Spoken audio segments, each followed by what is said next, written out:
বিয়ে ছাড়াই বাসর করতে হবে, কথাটা শুনে চমকে উঠলাম আমি। ভাইয়া এসব কি বলছো? তুমি বিয়ে ছাড়াই বাসর মানে? মানেটা সিম্পল, বিয়ে হবে না বাট বাসর হবে ঠিকই। ভাইয়া আমরা তো একে অপরকে ভালোবাসি, তাহলে আমরা কেন এই অবৈধ কাজ করব? তার চেয়ে চলো বরং বিয়ে করে ফেলি। বিয়ে করবি ঠিক আছে, কাল রেডি থাকিস, কালই আমাদের বিয়ে হচ্ছে। কবুল বলতে যাব ঠিক তখনই আদনান ভাইয়া বলে উঠলেন, আমি সামান্তাকে বিয়ে করব না, ওকে আমি ভালোবাসি না, ঘৃণা করি। আর যাকে ঘৃণা করি তাকে নিয়ে সারা জীবন কাটাবো কি করে? তাই আমি সময় থাকতে এই বিয়েটা ভেঙে দিচ্ছি। কথাটি বলে আদনান ভাইয়া রেজিস্ট্রি পেপারটা ছিঁড়ে ফেলে দিয়ে হনহনিয়ে চলে গেলেন। আমি পাথরের মূর্তির মতো বসে আছি। আদনান ভাইয়া আমার সাথে এমনটা কেন করলেন? উনি তো আমায় ভালোবাসতেন। কাল রাতেও তো আদনান ভাইয়া ছাদে বসে আমার কাঁধে মাথা রেখে কত গল্প করেছিলেন। আমরা কিভাবে সংসার করব না করব, কয়টা বাচ্চা নিব না নিব, এসব বলছিলেন। আর আমি ওনার এমন কথাবার্তা শুনে শুধু হাসছিলাম। আর আজ এই মুহূর্তে কি থেকে কি হয়ে গেল কিছুই বুঝতে পারছি না। আমি কেন আম্মু আব্বু বড় আব্বু মামুনি কেউই বুঝতে পারছি না। আদনান ভাইয়ার জেদের বশেই ওনারা আজ বিয়ে দিতে রাজি হয়েছিলেন। আমি আর কিছু ভাবতে পারছি না, দৌড়ে নিজের রুমে চলে এলাম। রিঙ্কি এগিয়ে আসলো আরোহীর দিকে। তোর ছেলের জন্য যদি আমার মেয়ে উল্টোপাল্টা কিছু করে তাহলে কিন্তু আমি কাউকে ছেড়ে দিব না বলে দিলাম। আরোহী কিছু বলতে পারছে না, মাথা নিচু করে দাঁড়িয়ে আছে। আদনান একেবারে ওর বাবা আদিলের মতো হয়েছে। আহিলও এক কোণে স্তব্ধ হয়ে দাঁড়িয়ে আছে। একমাত্র মেয়ের এত বড় অপমান কিছুতেই মেনে নিতে পারছে না সে। বেশ কিছুক্ষণ লম্বা শাওয়ার নিয়ে বেরিয়ে আসলাম আমি কিন্তু অন্যদের মতো কেঁদে কেটে বুক ভাসিয়ে ফেলিনি। কেঁদে আর কি হবে, এখন যথাসম্ভব নিজেকে শক্ত রাখতে হবে। আহিল খানের মেয়ে আমি, এত সহজে কিছুতেই ভেঙে পড়বো না। আর আদনান খান, আজ থেকে আপনি আপনার পথে আর আমি আমার পথে। আমি আর আপনার কোনো কথা শুনবো না, মানবো না। I hate you. আপনি আমার সাথে যে অন্যায় করেছেন তার শাস্তি আপনাকে পেতেই হবে। আর কিছু না ভেবে শুয়ে পড়লাম আমি। সকালে ঘুম ভেঙে গেল আমার। ঘড়ির দিকে তাকিয়ে দেখলাম 9টা বাজে। তার মানে ভার্সিটিতে যেতে পারবো। তাড়াতাড়ি ফ্রেশ হয়ে একটা স্কার্ট আর টপ পরে নিলাম। গলায়ও একটা স্কার্ট পেঁচিয়ে নিলাম। পিঠে ব্যাগ রাখতেই চোখ পড়লো সোফায় পরে থাকা একটা শাড়ির দিকে। একটা তাচ্ছিল হাসি দিয়ে শাড়িটা হাতে নিলাম। এই শাড়িটা আদনান ভাইয়া আমায় গিফট করেছিলেন। আর আমি না ভেবে নিচে চলে গেলাম। সবাই ব্রেকফাস্ট করার জন্য বসে আছে। আমি গেলেই স্টার্ট হবে। তাকিয়ে দেখলাম আদনান ভাইয়া খাওয়া শুরু করে দিয়েছে। যে ছেলেটা আমায় রেখে একটা বিস্কুট পর্যন্ত মুখে দিত না, আজ সে ব্রেকফাস্ট করে নিচ্ছে। তাকিয়ে দেখলাম জিএম মানে গ্র্যান্ডমাদার প্রশ্নটা করেছেন। আমি আর কিছু না বলে কিচেন থেকে একটা দেশলাই এনে শাড়িটাতে আগুন ধরিয়ে দিলাম। আদনান ভাইয়া আমার দিকে বিস্ফোরিত চোখে তাকিয়ে আছে। তাতে আমার কি? আমি আর কারো স্মৃতি আমার কাছে রাখতে চাই না। আদনান ভাইয়ের দিকে আবার তাকালাম। আমি তাকিয়ে দেখলাম উনি এবার বিস্ফোরিত চোখে নয়, অবাক চোখে তাকিয়ে আছে। বেশ ভালো বুঝতে পারছি এরকম তাকানোর মানে। অন্যদিন আমি ভার্সিটিতে গেলে তার কথা মতো লং 3 পিস পরে যেতাম, বাট আজ টপ আর স্কার্ট পরেছি। আমি আর দেরি না করে ব্রেকফাস্ট করা শুরু করে দিলাম। আজকে কি না গেলে হয় না? তুমি কি চাইছো বলো তো আম্মু? আমি সারাদিন রুমে বন্দি হয়ে বসে থাকি, কান্না করি? আমি মোটেও এমন করব না। আমি আর কথা না বাড়িয়ে বেরিয়ে পড়লাম ভার্সিটির উদ্দেশ্যে। এখন থেকে নিজের লাইফ নিজেই হ্যান্ডেল করব। আমার লাইফে আমি আর কাউকে ইন্টারফেয়ার করতে দেব না, ইভেন নিজের মা বাবাকেও না। আহিল, তোর মেয়ে একেবারে তোর মতোই হয়েছে। তোমার ছেলেও তোমার মতো হয়েছে, আর আমার মেয়ে আমার মতোই শান্তশিষ্ট। অ্যাটলিস্ট তোমার ছেলের মতো রাগী আর বদমেজাজি নয়। আদনান সবার দিকে একবার তাকিয়ে খাবার রেখেই চলে গেল। বাপ কা বেটা। তা ও কি শুধু আমার ছেলে, তোর ছেলে নয়? হ্যাঁ হ্যাঁ আমার ছেলে, বাট আমার কোনো গুণই ওর মধ্যে নেই। ও তো শুধু চিনে মেয়েদের মন নিয়ে খেলা করতে। হ্যাঁ সাবু, তোকে এই লোকে খুব হট লাগছে। ক্লাসে ঢুকতে যাব অমনি নিলয়ের এই কথা শুনে থমকে গেলাম আমি। নিলয় এসে আমার সামনে দাঁড়ালো। এই ছেলেটার জন্য একদিনও ভার্সিটিতে এসে শান্তি পাই না, আর তার আমাকে ডিস্টার্ব করতেই হবে। আমাকে কি তোর চোখে পড়ে? আর কাউকে কি চোখে পড়ে না? আমাকে কেন তোর ডিস্টার্ব করতে হয়? না বেব, তোকে ছাড়া আমার চোখে সব ধোঁয়াশা লাগে, তাই তাদের দেখতে পাই না, আর তোকেই ডিস্টার্ব করি। দেখ নিলয়, আমার সামনে থেকে সর। আমার মেজাজ ভালো নয়, তাই আজ তোর সাথে ঝগড়া করতে পারবো না। কথাটা বলে নিলয়কে পাশ কাটিয়ে চলে এলাম আমি। আরোহী আদনানের রুমে ঢুকতেই দেখলো আদনান কার সাথে যেন হেসে হেসে কথা বলছে। আরোহী রেগে আদনানের দিকে এগিয়ে গেল, তারপর তার কান থেকে ছৌ মেরে ফোনটা নিয়ে নিল। আদনান, কি হচ্ছে এসব? কেন তুমি সামান্তার সাথে কাল এমন করেছো? তোমার জন্য মেয়েটা কত কষ্ট পাচ্ছে। You have any idea? দেখো মা, আমার লাইফ আমার ডিসিশন। আমার মনে হয়েছে তাই আমি এমন করেছি, তাতে তোমার কি? আর অন্যের ম্যাটার নিয়ে ইন্টারফেয়ার করা আমার একদম পছন্দ নয়, তাই আমি এই মুহূর্তে এসব নিয়ে তোমার সাথে ডিসকাস করতে চাইছি না। So excuse me. আদনানের এমন লাগামহীন কথাবার্তা শুনে আরোহীর চোখে পানি চলে এসেছে। সে আর নিজেকে কন্ট্রোল করতে পারল না, কষিয়ে চড় মেরে দিল। তারপর চেঁচিয়ে বলল, তোমাকে নিজের ছেলে ভাবতেই লজ্জা লাগছে আমার। আমি মানছি তুমি তোমার বাবার মতো হয়েছো, কিন্তু তোমার বাবা তার মা বাবার সাথে এমন গলা উঁচিয়ে কখনো কথা বলেনি, কিন্তু তুমি তার ছেলে হয়েই এমন ভাবে কথা বলছো। তুমি জানো তোমার এই কথাগুলো শুনে কতটা কষ্ট পেয়েছি? তুমি তো এমন ছিলে না, তাহলে হঠাৎ এমন পাল্টে গেলে কেন? তোমার লাইফ তোমার ডিসিশন। তাহলে ঠিক আছে, আমার কাছে আর আসবে না, আর আমায় মা বলে ডাকবে না। আরেকটা কথা, সামান্তা তোমার নিজের চাচাতো বোন, তাই ওর সাথে এমন না করলেও পারতে। কথাটা বলে চোখ মুছে চলে গেল আরোহী। আদনান এখনো গালে হাত দিয়ে নিচের দিকে তাকিয়ে আছে। আদনান, তোমার মা কেঁদে এখান থেকে চলে গেল কেন? কি বলেছো তুমি তাকে? আদিলের কথা শুনে মাথা তুলে তাকালো আদনান, তাকিয়ে আবার মাথা নিচু করে নিল। আদিল আবারও এগিয়ে এসে সেম প্রশ্নই করলো। বাবা, আমি মার সাথে খুব বড় অন্যায় করেছি। আমি মাকে অনেক হার্ট করেছি। আমার মাথা ঠিক ছিল না তখন। একটা কথা কি জানো তুমি আদনান? এক সময় তোমার মাকে আমি হারিয়ে ফেলেছিলাম। তারপর অনেক খোঁজাখুঁজির পর প্রায় 2 বছর পর তোমার মাকে পাই। সেদিন তোমার মাকে হারাতে হয়েছিল শুধুমাত্র নিজের রাগকে প্রাধান্য দিয়েছিলাম বলে। তোমার মাকে খুঁজে পাওয়ার পর থেকে কোনোদিন গলা উঁচিয়ে কথা বলিনি ওর সাথে। আর ওই আমার জন্য কতটা ইম্পর্টেন্ট সেটা শুধুমাত্র আমি জানি। তোমার মাকে সবসময় নিজের ভালোবাসা দিয়ে আগলে রেখেছি আমি। আর তুমি তোমার মাকে হার্ট না করলেও পারতে। আদনানের চোখ থেকে অটোমেটিক পানি ঝরছে। সে আদিলকে জড়িয়ে ধরে কেঁদে দিল। বাবা মা কি আমায় ক্ষমা করবে? আমি আসলেই আমার বিহেভিয়ারের জন্য অনুতপ্ত। আদনান, তুমি এখন আমাকে যেভাবে জড়িয়ে ধরলে ঠিক সেভাবেই তোমার মাকে জড়িয়ে ধরে সরি বলে দিবে। দেখবে তোমার মা তোমাকে ক্ষমা করে দিবে। তোমার মায়ের মন অনেক বড়। আমি তাকে অবিশ্বাস করে বাড়ি থেকে বের করে দিয়েছিলাম, তারপরেও সে আমাকে ক্ষমা করে দিয়েছিল। মাটি দিয়ে হেঁটে যাচ্ছি, আশ্চর্য সবাই আমার দিকে তাকিয়ে আছে। আর তাকিয়ে থাকারই কথা। এতদিন আমি লং ড্রেসের সাথে হিজাব পরে আসতাম, আর আজ টপস স্কার্ট সাথে চুল ছেড়ে দিয়ে এসেছি। বাড়িতে এসে শাওয়ার শেষ করে ছাদে গেলাম চুল শুকানোর জন্য। ছাদে পা রাখতেই আদনান ভাইয়ের কণ্ঠ আসলো আমার কানে। তাকিয়ে দেখলাম ভাইয়া গিটার হাতে নিয়ে হামনাবা মেরে গান গাইছে। এই গানটা তো আমার গাওয়ার কথা। গানের প্রতিটা লিরিক্স আমার জীবনের সাথে যায়। আমি ছাদের রেলিং ধরে মনোযোগ দিয়ে গান শুনতে লাগলাম। হঠাৎ হাসির আওয়াজ এলো আমার কানে।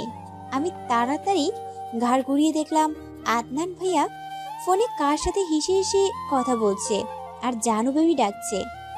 আমি আর ছাদে দাঁড়াতে পারলাম না, দৌড়ে নিচে চলে আসলাম। চোখ থেকে কয়েক ফোঁটা পানি গড়িয়ে পড়ার আগেই পানিটা মুছে নিলাম।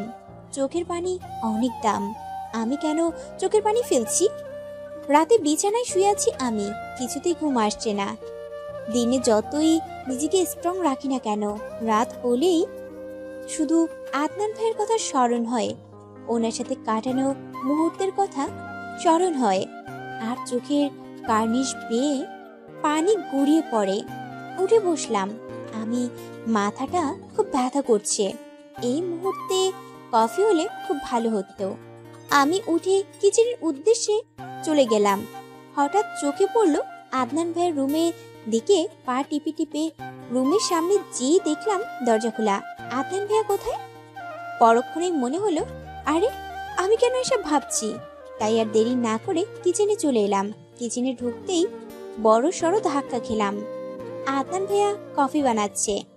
আমি আর না দাঁড়িয়ে আরেক চুলায় কফির পানি বসিয়ে দিলাম। তারপর ভাইয়াকে শুনিয়ে শুনিয়ে বলতে লাগলাম, হায় আমার পোড়া কপাল, রাতে সবাই গার্লফ্রেন্ড বয়ফ্রেন্ডদের সাথে কথা বলে কাটায়, আর আমি পড়ার সাথে কথা বলে কাটাই। ইস, আমারও যদি এমন একটা বয়ফ্রেন্ড থাকতো। এই তো কি হয়েছে, হয়ে যাবে। নিলয় তো আমায় প্রপোজ করেছিল, আমিও ওর প্রপোজ অ্যাকসেপ্ট করে নিব। তারপর ওর সাথে চুটিয়ে প্রেম করব। ডাহা মিশা কথা কইছি। কথাটা বলার সাথে সাথেই আদনান ভাইয়া আমার হাত ধরে টেনে নিয়ে দেয়ালের সাথে চেপে ধরলেন। খুব শখ না তোর চুটিয়ে প্রেম করা? দাঁড়া করাচ্ছি। কথাটা বলেই আদনান ভাইয়া আমার ঠোঁট চেপে ধরলেন। আমি ওনাকে সরানোর চেষ্টা করছি, বাট উনি এক পাও নড়ছে না। ওনার স্পর্শ এই মুহূর্তে আমার কাছে বিষের মতো মনে হচ্ছে। প্রায় 5 মিনিট পর আমায় ছেড়ে দিয়ে বললেন, এটাই তো চেয়েছিলিস তুই, যা তোর ইচ্ছাটা পূরণ করে দিলাম। ভাইয়ার এমন কথা শুনে কেঁদে দিলাম আমি।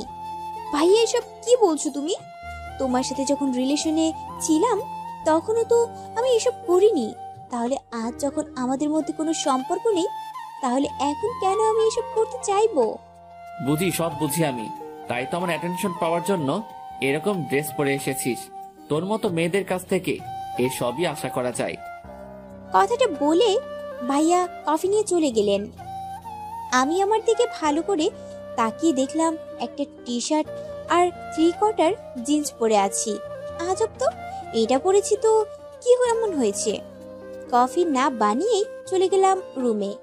যে কথাগুলো শুনছি এইসব শুনেই পেট ভরে গেছে আমার। আদনান নিজের রুমে এসে জোরে জোরে শ্বাস ফেলছে। তুই কেন বুঝিস না? সামু তোকে এমন লোকে দেখলে যে আমার নিজেকে কন্ট্রোল করে রাখতে অনেক কষ্ট হয়, তাই ও তো তোর সাথে তখন এমন করলাম। নিজেকে যে আর কন্ট্রোল করে রাখতে পারছিলাম না। আর এই তোর ভালোবাসার নমুনা। আমি কেন তোর সাথে এমন করছি ভেবে দেখেছিস তুই? ভাববি কি করে? এখন তো তোর মনে আরেকজনের বসবাস। তোকে কোনো সময় আমি একা রাখিনি, সব সময় ছায়ার মতো পাশে থেকেছি। তুই আজও ভার্সিটিতে যাওয়ার পর লুকিয়ে লুকিয়ে খেয়াল রেখেছি আমি যে তোকে অনেক ভালোবাসি রে সামু, অনেক। আমি তোর সাথে বিয়ে এমনি এমনি ভাঙতে চাইনি, কিন্তু এছাড়াও আমি আর কি বা করতাম? আমি যে নিরুপায়। ডাইনিং এ বসে সবার জন্য ওয়েট করছি। সবাই এলে তবেই ব্রেকফাস্ট শুরু করব। আদনান ভাইয়ার দিকে চোখ পড়তেই অবাক হয়ে গেলাম আমি। তার চোখ মুখ অসম্ভব ফুলে আছে, সাথে লালও হয়ে আছে। আশ্চর্য, কি হলো ভাইয়ার? আগে তো এমন হতে কোনোদিন দেখিনি। ভাইয়াকে কি জিজ্ঞেস করব? পরক্ষণে মনে হলো কাল রাতের কথা। ভাইয়া আমায় যা নয় তা বলেছিল। এইসব মনে হতেই আমার অভিমান প্লাস রাগ দুটোই বেড়ে গেল। আমি ভাইয়ার দিক থেকে চোখ সরিয়ে নিলাম। আজ আমাদের ভার্সিটিতে নবীনবরণ, তাই ব্রেকফাস্ট শেষ করে মামুনি আর আম্মুর সাথে বসে আলোচনা করছি কি পরে যাব। মামুনি আমায় একটা নীল শাড়ি বের করে দিলেন। এই শাড়িতে নাকি আমায় খুব সুন্দর দেখাবে। আমিও খুশি মনে শাড়িটা নিয়ে নিজের রুমে গিয়ে পরতে লাগলাম। শাড়িটা পরে ম্যাচিং করে চুড়ি আর অর্নামেন্টস পরে নিলাম। চুলটাও ছেড়ে দিয়েছি। লিভিং রুমে যেতেই আব্বু এসে আমায় জড়িয়ে ধরলেন। মাশাআল্লাহ, আমার মেয়েটাকে তো খুব সুন্দর লাগছে। Look like a princess. Thank you আব্বু। আচ্ছা আমি বরং যাই। কথাটা বলে আমি ভার্সিটির উদ্দেশ্যে চলে গেলাম। আদনান ওর রুমের ব্যালকনি থেকে সামান্থা চলে যাওয়া দেখছে। সামান্থা চলে যেতেই সে এক ফোঁটা চোখের জল ছেড়ে দিল। সামু, আজ তুই আমার কল্পনার সাজ সেজেছিস। মন চাইছিল তোকে একটু ছুঁয়ে দেখি, কিন্তু না, আমি তোকে ছুঁতে পারবো না। না হলে তোর অনেক বড় বিপদ হয়ে যাবে। আদনানের এসব ভাবনার মধ্যে ওর মুঠোফোনটা বেজে উঠল। আদনান ফোনের স্ক্রিনে তাকাতে ওর হাত পা রীতিমতো কাঁপাকাঁপি শুরু হয়ে গেছে। আদনান অনেক ভয়ে ফোনটা রিসিভ করলো। হ্যালো, কি মিস্টার আদনান, ভয় পেয়ে গেলে নাকি? ভয় কেন পাবো আজও? তাহলে তুত্তালাচ্ছ কেন? যাই হোক, যে কথাটা বলার জন্য ফোন করেছি সেটা মনোযোগ সহকারে শুনো। সমান্তার থেকে তোমাকে আরো দূরে দূরে থাকতে হবে, না হলে তুমি যে কোন মুহূর্তে আমার সমান্তার উপরে উইক হয়ে পড়বে। আর আমি চাই না তুমি এমন কিছু করে যাতে তোমার ফ্যামিলি আবার তোমাদের বিয়ে দিতে বাধ্য হয়। আর যদি এমন হয় তাহলে বুঝতেই তো পারছো কি অনর্থক হবে। না, আপনি এসব কিচ্ছু করবেন না। আমি সামান্তার থেকে দূরে দূরে থাকবো, ওর দিকে তাকাবো পর্যন্ত না। তারপরও আপনি এমন কিছুই করবেন না। আমি আপনার কাছে হাত জোর করছি। তাহলে আদনান খান আমার কাছে মাথা নত করছে। শুনো, আমি তোমাকে এখন যাই বলবো তোমাকে ঠিক তাই করতে হবে। বলুন কি করতে হবে? তোমাকে বাংলাদেশ ছেড়ে যেতে হবে। না প্লিজ, এমন করবেন না। আমি আমার মা বাবাকে ছেড়ে থাকতে পারবো না। মা বাবাকে ছেড়ে নাকি সমান্তাকে ছেড়ে থাকতে পারবে না? শুনো, এমন কিছু যদি হয় তাহলে বুঝতেই তো পারছো আমি কি করব। আর বিয়ের অভিনয় কিন্তু তুমি খুব ভালোই করেছিলে, আর এবার আশা করি এটাও ভালোভাবে করতে পারবে। কথাটা বলেই ফোনের ওপারের ব্যক্তি খট করে ফোনটা কেটে দিল। আদনান ফ্লোরে বসে ফুপিয়ে ফুপিয়ে কাঁদছে। আমার সামান্তাকে ছেড়ে থাকতে হবে। কি করে থাকবো আমি ওকে ছেড়ে? ওকে একদিন না দেখলে আমার ঘুম আসে না। আর এখন নাকি বিদেশে গিয়ে থাকতে হবে। ভার্সিটি খুব সুন্দর করে সাজানো হচ্ছে।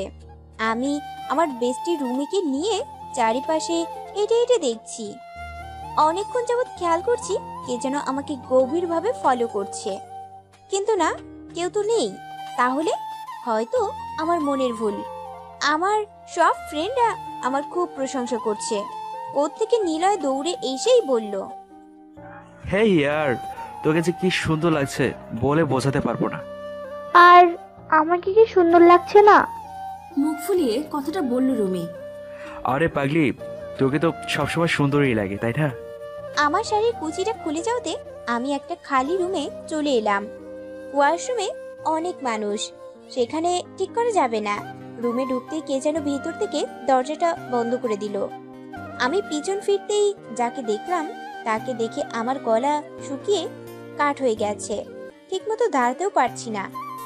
এই ছেলেটা এখানে, তার মানে কোনো অঘটন ঘটিয়ে তবেই যাবে। ছেলেটা আমার দিকে এক পা করে এগিয়ে আসছে। ও যতই আমার দিকে এগিয়ে আসছে ততই আমার ভয় বেড়ে চলেছে। ও আমার সাথে খারাপ কিছু করবে না তো? এ কি রকি, আপনি আমার দিকে এভাবে এগোচ্ছেন কেন? তুমি সত্যি বুঝতে পারছো না আমি কেন এগোচ্ছি, নাকি বুঝিয়ে দেব? দেখুন, একদম এগোবেন না বলে দিলাম, না হলে খারাপ হয়ে যাবে কিন্তু। রকি একটু পেছনে সরে দাঁড়িয়ে বলল, তাই নাকি? তো তোমার আদনান ভাইয়া বুঝি এখানে হিরোর মতো চলে এসে আমাকে মেরে তোমাকে নিয়ে চলে যাবে? তুমি যদি এমন ভেবে থাকো তো আমি বলবো তুমি ভুল ভাবছো। তোমার আদনান ভাইয়া আর তোমাকে বাঁচাতে আসবে না। এখন তার তোমার উপর থেকে ইন্টারেস্ট উঠে গেছে। সে তো এখন অন্য মেয়েকে নিয়ে ব্যস্ত। দেখবে কদিন পর তোমাদের সবাইকে ছেড়ে চলে যাবে। এতদিন শুধু তোমার মুহে পড়েছিল, না হলে তুমিই বলো তোমাকে এত বাজে অফার কেন দিবে, আর বিয়ে বা কেন ভাঙবে? আমি তো কতদিন ধরে তোমাকে ভালোবাসি, আমি কি কখনো তোমার দিকে বাজে দৃষ্টিতে তাকিয়েছি? কি মিথ্যাবাদী! এখনো কুদৃষ্টিতে তাকিয়ে আছে, সে নাকি বাজে দৃষ্টিতে তাকায় না। সো তোমাকে একটা কথা বলার জন্য এসেছিলাম। কথাটা হলো তোমাকে আজ খুব খুব সুন্দর লাগছে। কথাটা বলে রকি চলে গেল। আমিও শাড়ি ঠিক করে বেরিয়ে গেলাম। অনুষ্ঠান শেষ হতে হতে অনেক বেলা হয়ে গেছে। আমি আর দেরি না করে রিমাকে সাথে নিয়ে বেরিয়ে পড়লাম। লিভিং রুমে বসে আছি সবাই। কিছুক্ষণ পর আদনান ভাইয়া বলে উঠলেন, আব্বু, চাচ্চু, আমি তোমাদের কিছু বলতে চাই। হ্যাঁ বলো, কি বলবে? আসলে আমি ইউএসএ চলে যাচ্ছি, আর সেখানে গিয়ে সেটেল হয়ে যাব। আর ইউ ম্যাড আদনান, তুমি এসব কি বলছো? তুমি তো তোমার নানু বাড়িতে গিয়েও আমাদের ছেড়ে থাকতে পারো না, আর সেই তুমি কিনা ইউএসএ চলে যাচ্ছ? ভেবে বলছো তো? আদনান, এসব তুমি কি বলছো? আমি তোমাকে ছেড়ে কি করে থাকবো? কেন মা, আয়েশা আছে, সামান্তা আছে, ওদের নিয়ে থাকবে। আমি না থাকলে কিছু হবে না। আদনান, আমার সোনা, এমন বলে না। সামান্তার আয়েশা আছে, সাথে তুমিও থাকবে। আমি তোমার মা, তুমি আমাকে ছেড়ে চলে যেতে পারো না। আর হঠাৎ তুমি চলে যেতে চাচ্ছ বা কেন? খোকস ডায়েরি চ্যানেলের সকল প্রকারের পাওয়ার গল্প দেখতে আমাদের চ্যানেলটি সাবস্ক্রাইব করে বেল আইকনে ক্লিক করুন। আমার আর বাংলাদেশে ভালো লাগে না, তাই সেখানে চলে যাচ্ছি। একেবারে বউ বাচ্চা সাথে করে নিয়েই আসবো। আমি আর সহ্য করতে পারলাম না, তাই আমিও বললাম, আমারও তোমাদেরকে কিছু বলার আছে। আমিও বিয়ে করতে চলেছি। মানে তুমি বিয়ে করবে? কিন্তু কাকে? রকিকে বিয়ে করব আমি। ছেলেটা খুবই ভালো, খুব ভালোবাসে আমায়। অ্যাটলিস্ট কারো মতো ঠকবাজ নয়। আদনান ভাইয়া আমার দিকে একবার তাকিয়ে চোখ নামিয়ে নিলেন। বাহ, বেশ ভালোই তো। আমি রেহানের সাথে এই নিয়ে আলোচনা করব, কেমন? আদনান দৌড়ে ওর রুমে চলে গেল, দরজা বন্ধ করে কাঁদতে থাকলো। শামু, তোর জন্যই আমি এমন করছি, আর তুই কিনা এখন এসব বলছিস? তুই জানিস ওই রকি তোর কত বড় ক্ষতি করতে পারে? তুই সমাজে মুখ দেখাতে পারবি না। আমি তোকে ভালোবাসি, তোর এত বড় ক্ষতি আমি কিছুতেই হতে দিব না। তাই আমি ওর কথা মতো চলছি, তোদের ছেড়ে চলে যাচ্ছি। তাতে যদি তোকে হারাতেও হয় তো আমি হারাবো, তারপরও আমি তোর সম্মান কিছুতেই নষ্ট হতে দিব না। আদনান চোখ মুছে কাকে যেন ফোন করলো। হ্যালো জিসান, শোন, আমি ইউএসএ কিছুদিন পরে চলে যাচ্ছি। তোকে আমার একটা হেল্প করতে হবে। হ্যাঁ বলো ভাই, কি করতে হবে? রকি চৌধুরী কোথায় যায় না যায় সেই সবকিছু তোকে ফলো করতে হবে, আর আমাকে জানাতে হবে। সে না হয় করবো, কিন্তু ভাই তুমি সামান্তাবুকে ছেড়ে চলে যাচ্ছ কেন? ওই যে বললাম, রকি চৌধুরী, ওর জন্য ও অনেক বড় সর্বনাশ করতে চলেছে আমার সামর। আর ওকে যেভাবেই হোক আমায় প্রোটেক্ট করতে হবে। কিন্তু ও তো আমায় ভুল বুঝছে। ভাই তুমি এগুলো বলছো না কেন সামান্তাবুকে? কি করব, ওই রকি এই সুযোগটাও দেয়নি। সিসি ক্যামেরা ফিট করা সামুর রুমে সেদিন মেকানিকের রূপ ধরে এসেছিল, আমি টের পাইনি। তারপর সে ওই আমায় বলল যে সামুর রুমে ক্যামেরা। আমি এটা খুলতেও চেয়েছিলাম, বাট ও আমায় থ্রেট দিয়েছে। শুধু ওর রুমেই নয়, সব জায়গায় ক্যামেরা বসানো। আর তুই তো জানিসই এই রকির কত ক্ষমতা, সব করতে পারে ও। আমি ইচ্ছে করলেই ওকে সরিয়ে দিতে পারি, বাট সামুর ইজ্জত ওর কাছে। আর তোকে একটা কাজ করতে হবে, আমি চলে যাওয়ার পর তোকেও ওর বাড়িতে মেকানিক সেজে যেতে হবে। তারপর ওর ল্যাপটপ নষ্ট করে দিতে হবে। আমি ইউএসএ নাও যেতে পারতাম, কিন্তু আমাকে তো যেতেই হবে। বাট আই সোয়ার খুব শিগগিরই ফিরে আসবো আমি। রকিকে ওর কর্মের শাস্তি পেতেই হবে। কথাটা এক নাগারে বলে হট করে ফোনটা কেটে দিল আদনান। হ্যাঁ জিসান বল। ভাই রকি শহরের বাইরে গেছে। আচ্ছা ধন্যবাদ, রাখছি আমি। ওকে সর্বদা ফলো করবি। আদনান ফোনটা রেখে আরোহীর কাছে গেল। মা, আয়েশা কোথায়? খুব দরকার ছিল ওকে। ও মনে হয় সামান্তার সাথে সাদে আছে। আচ্ছা বলে আদনানও ছাদে পা বাড়ালো। আজ যেভাবেই হোক সামুকে সব সত্যি বলতে হবে। এভাবে আর কষ্ট নিতেও পারবো না, আর দিতেও পারবো না। আমি আর আয়েশা ছাদের রেলিং ধরে দাঁড়িয়ে আছি। আয়েশা আমাকে এইটা ওটা জিজ্ঞেস করছে, আর আমি উত্তর দিচ্ছি। এক প্রকার মাথা নষ্ট করে দিচ্ছে বলতে গেলে। এত কথা বলতে পারে? হঠাৎ আদনান ভাইয়ার মুখে আমার নাম শুনে চমকে উঠলাম আমি। কতদিন পর ভাইয়ার মুখে আমার নাম শুনলাম। আয়েশা একটু নিচে যা তো, সামুর সাথে আমার কিছু কথা আছে। পিচ্চি আয়েশাও ভাইয়ের কথা মতো নিচে চলে গেল। আমিও ছাদ থেকে যেতেই ভাইয়া আমায় দু হাত দিয়ে আটকে দিলেন। শোন সামু, তোকে আমি কিছু বলতে চাই। তুই সবকিছু শুনে তারপর সিদ্ধান্ত নিস তুই কি করবি। তা এখন কি বলবেন? রকি খারাপ, ওকে যেন বিয়ে না করি? তাহলে আপনিও একটা কথা শুনে রাখেন, আপনার কথা কিছুতেই শুনছি না আমি।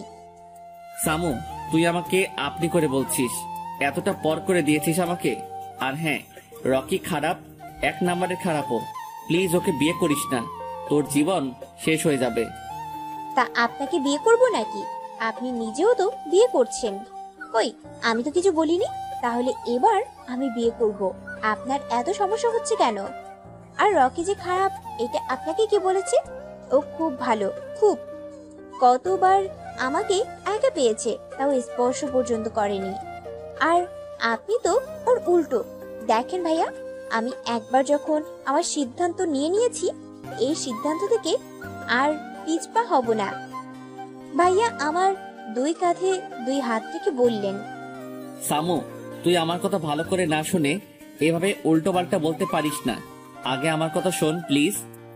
আমি আর আপনার কোনো কথা শুনছি না মিস্টার আদনান। আমি জানি আপনি কেন রকির নামে বাজে বকছেন, কারণ রকি তো আমায় খুব ভালোবাসে আর বিয়ে হলে খুব সুখে রাখবে। আপনি তো আবার আমার সুখ দেখতে পারেন না, তাই তো মানা করছেন ওকে যাতে বিয়ে না করি। তাহলে ঠিক আছে, আমিও একটা কথা জানিয়ে দিচ্ছি যে আমি রকিকে ছাড়া আর কাউকে বিয়ে করব না। বিয়ে করলে রকিকেই করব।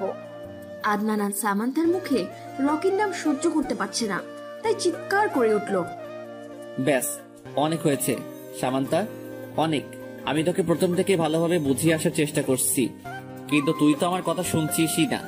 দেখ, তোর লাইফ, তোর ডিসিশন, তোর যা ইচ্ছা হবে তুই তাই কর, আমি তোকে কিচ্ছু বলবো না। বাট একটা কথা বলে রাখি, যা করবি ভেবে চিন্তে করিস। আর এখন একটা কথা বলবো, সেটা মন দিয়ে শ্রবণ করবি। ভাইয়ার মুখে সামান্তা শুনে আমার অভিমান আরো বেড়ে গেল। বললাম তো, আমি আপনার কোনো কথা শুনতে চাই না। ঘৃণা করি আপনাকে আমি, বুঝেছেন? আপনি ঘৃণা করি। এই যে আপনার সামনে দাঁড়িয়ে কথা বলছি না, এতেও আমার ঘৃণা লাগছে, রুচিতে বাজছে। আচ্ছা, আপনার কি লজ্জা শরম বলতে কিচ্ছু নেই? যদি থাকতো তাহলে অ্যাটলিস্ট এত কিছু হওয়ার পর এভাবে আমার সামনে এসে দাঁড়াতেন না। আদনান ভাইয়ের চোখ গড়িয়ে পানি পড়ছে। পড়লে পড়ুক, আমার কি? আমিও কম চোখের জল ফেলেছি নাকি? তুই খুব বড় হয়ে গেছিস সামান্তা, খুব নিজের দায়িত্ব নিজেই রাখতে শিখে গেছিস। আমাকে তো তোর ঘৃণা করে আমি আরো কয়েকদিন পর যেতাম, কিন্তু আমি আজ সন্ধ্যায় চলে যাচ্ছি। কিছু গুরুত্বপূর্ণ কথা ছিল তোর সঙ্গে, কিন্তু তুই তো আমার কথা শুনলি না। আর কোনোদিন তোর সামনে এসে দাঁড়াবো না রে, আমার মুখও তোকে দেখাবো না। শুধু তুই আমায় মিস করিস না। আমাকে চিনতে তুই এত ভুল করলি, তোকে পস্তাতে হবে সামান্তা, পস্তাতে হবে। খুঁজবি, খুব করে খুঁজবি তুই আমায়, কিন্তু তোর খুঁজতে অনেক লেট হয়ে যাবে। কথাটা বলেই চোখ মুছে চলে গেল আদনান। আদনান কাঁদছে আর ওর মায়ের রুমের দিকে যাচ্ছে। আরোহী আদনানকে কাঁদতে দেখে ঘাবড়ে গেল, সেও পিছু পিছু গেল। আদনান, তুমি কাঁদছো? না মা, এমনি। আদনান, মা হয়ে আমি তোমার। ইদানিং তুমি অনেক চুপচাপ হয়ে গেছো, প্রায় সময় দেখি তোমার চোখ মুখ ফোলা, আর এখন তুমি কাঁদছো। তোমাকে তো আগে কখনো কোনোদিন কাঁদতে দেখিনি। সোনা, বলো নিজের মাকে। আদনান ওর মাকে জড়িয়ে ধরে ফুপিয়ে কেঁদে দিল। মা, মা, তুমি জানো সামান্তা নাকি আমাকে ঘৃণা করে, আমার সামনে দাঁড়াতেও নাকি ওর রুচিতে বাঁধে। মা, আমি এমনি এমনি কিছু করিনি, সেদিন বিয়েও আমি নিজে থেকে ভাঙিনি, মা আমাকে বাধ্য করেছে এসব করতে। আরোহী আদনানের চোখ মুছে দিয়ে বলল, আদনান আমার সোনা, আমায় সব খুলে বলো। আদনান বলতে শুরু করলো, মা জানো, আমি আর সামান্তা এক রাত্রে রাস্তায় হাঁটতে বেরিয়েছিলাম। সেদিন এক টঙের দোকানে আমরা দুজনে দাঁড়িয়ে দাঁড়িয়ে খুব এনজয় করে চা খাচ্ছিলাম আর হাসছিলাম। ঠিক তখন আমি পাশে তাকিয়ে দেখলাম রকি বাইকে হেলান দিয়ে খুব মনোযোগ দিয়ে দেখে যাচ্ছে সামান্তাকে। আমি আর দেরি না করে সামান্তাকে নিয়ে বাড়ি চলে আসলাম। সেদিন থেকেই রকির কুদৃষ্টি পড়ে সামান্তার উপর। সে সবসময় ফলো করতে থাকে সামান্তা কোথায় যায় না যায়, কি করে না করে। যখন জানতে পারলো আমি আর সামান্তা একে অপরকে ভালোবাসি, সেদিন থেকে ও আমাদের পিছনে লেগে পড়ে। শেষে একদিন আমাদের বাড়িতে আসে মেকানিক সেজে, যেটা আমরা বুঝতেও পারিনি। ও ছাদ বাদে আর তোমাদের রুম বাদে সব জায়গায় ক্যামেরা লাগিয়ে দিয়ে চলে গেছে, সামান্তার বেডরুমেও লাগিয়েছে। মা জানো, রকি আমায় সেদিন মেসেঞ্জারে সামান্তার চেঞ্জ করা ভিডিও পাঠিয়েছে, যেটায় সামান্তার শরীরের অনেক অংশে দেখা যাচ্ছিল। আমি যদি তার কথা না শুনি তাহলে নাকি সে সামান্তার এই ভিডিও ভাইরাল করে দিবে। মা তুমি জানো, এই ভিডিও একবার ভাইরাল হলে সেটা সামান্তার জন্য কতটা কষ্টদায়ক হবে। এসব ভিডিওতে ভিউ আরো বেশি আসে, সবাই দেখবে ওর এই ভিডিও, সবাই হাসাহাসি করবে ওকে নিয়ে। তাই আমি রকির প্রস্তাবে রাজি হয়ে যাই, যাতে ও সামান্তার কোনো ক্ষতি না করে। আর এই জন্যই আমি দেশও ছাড়ছি, এতে যদি আমার সামান্তার সম্মানটা রক্ষা হয়। কথাটা বলে আবারও কেঁদে দিল। আরোহীও মুখে আঁচল চেপে ধরে কান্না করছে। ছেলের এমন কান্না কষ্ট সে যে আর নিতে পারছে না। আদনান, আমি বুঝতে পারছি সোনা, তুমি কতটা কষ্ট নিয়ে বেঁচে আছো। তোমার বাবা আর আমার সম্পর্কেও অনেক কষ্ট ছিল। তোমার বাবা ভেঙে পড়লেও আমি ভেঙে পড়িনি, স্ট্রং থেকেছি আমি। আর তুমি তো আমারই ছেলে, তোমাকে স্ট্রং থাকতে হবে, এভাবে ভেঙে পড়লে চলবে না। মা, তুমি তো আমার রাগ জেদ সম্পর্কে অবগত। আমি এতটা চুপচাপ থাকতাম না যদি না রকির কাছে এমন ভিডিও থাকতো। আর সবাই তো শুধু শান্ত আদনানকেই দেখেছে, হিংস্র আদনানকে কেউ দেখেনি। যারা দেখে তারা আর ঠিক থাকতে পারে না, কেঁপে ওঠে। আরোহী আদনানের দিকে অবাক হয়ে তাকিয়ে আছে। হিংস্র আদনান মানে কি বোঝাতে চাচ্ছে আদনান? আদনান, তুমি এগুলা কি বলছো?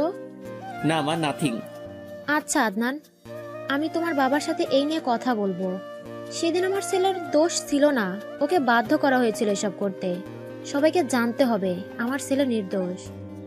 মা, আমার কসম তোমায়, তুমি বাবাকে এই নিয়ে কিছু বলবে না। সময় এলে আমি সবাইকে সবটা জানাবো। তুমি আমার জননী মা, তাই তোমায় বললাম। তুমি প্লিজ বাবাকে বলো না, না হলে জানাজানি হয়ে যাবে। আর সামান্তাকেও কিছু বলবে না। আমাকে অবিশ্বাস করার জন্য ওকে শাস্তি পেতে হবে। আর খুব তাড়াতাড়ি সব সমাধান হতে চলেছে। তুমি কোন দিন যাবে ইউএসএ? সন্ধ্যায় ফ্লাইট। তুমি তো জানো কোথাও যেতে গেলে অন্যদের মতো আমার অত টাইম লাগে না। চিন্তা করো না, তোমার ছেলে খুব তাড়াতাড়ি তোমার কাছে ফিরে আসবে, তোমার কোলে মাথা রাখবে, তুমি মাথায় হাত বুলিয়ে দিবে আর গল্প করবে, আমাকে নিজের হাতে খাইয়ে দিবে, কিছু বললে মুখ ফুলিয়ে রাখবে।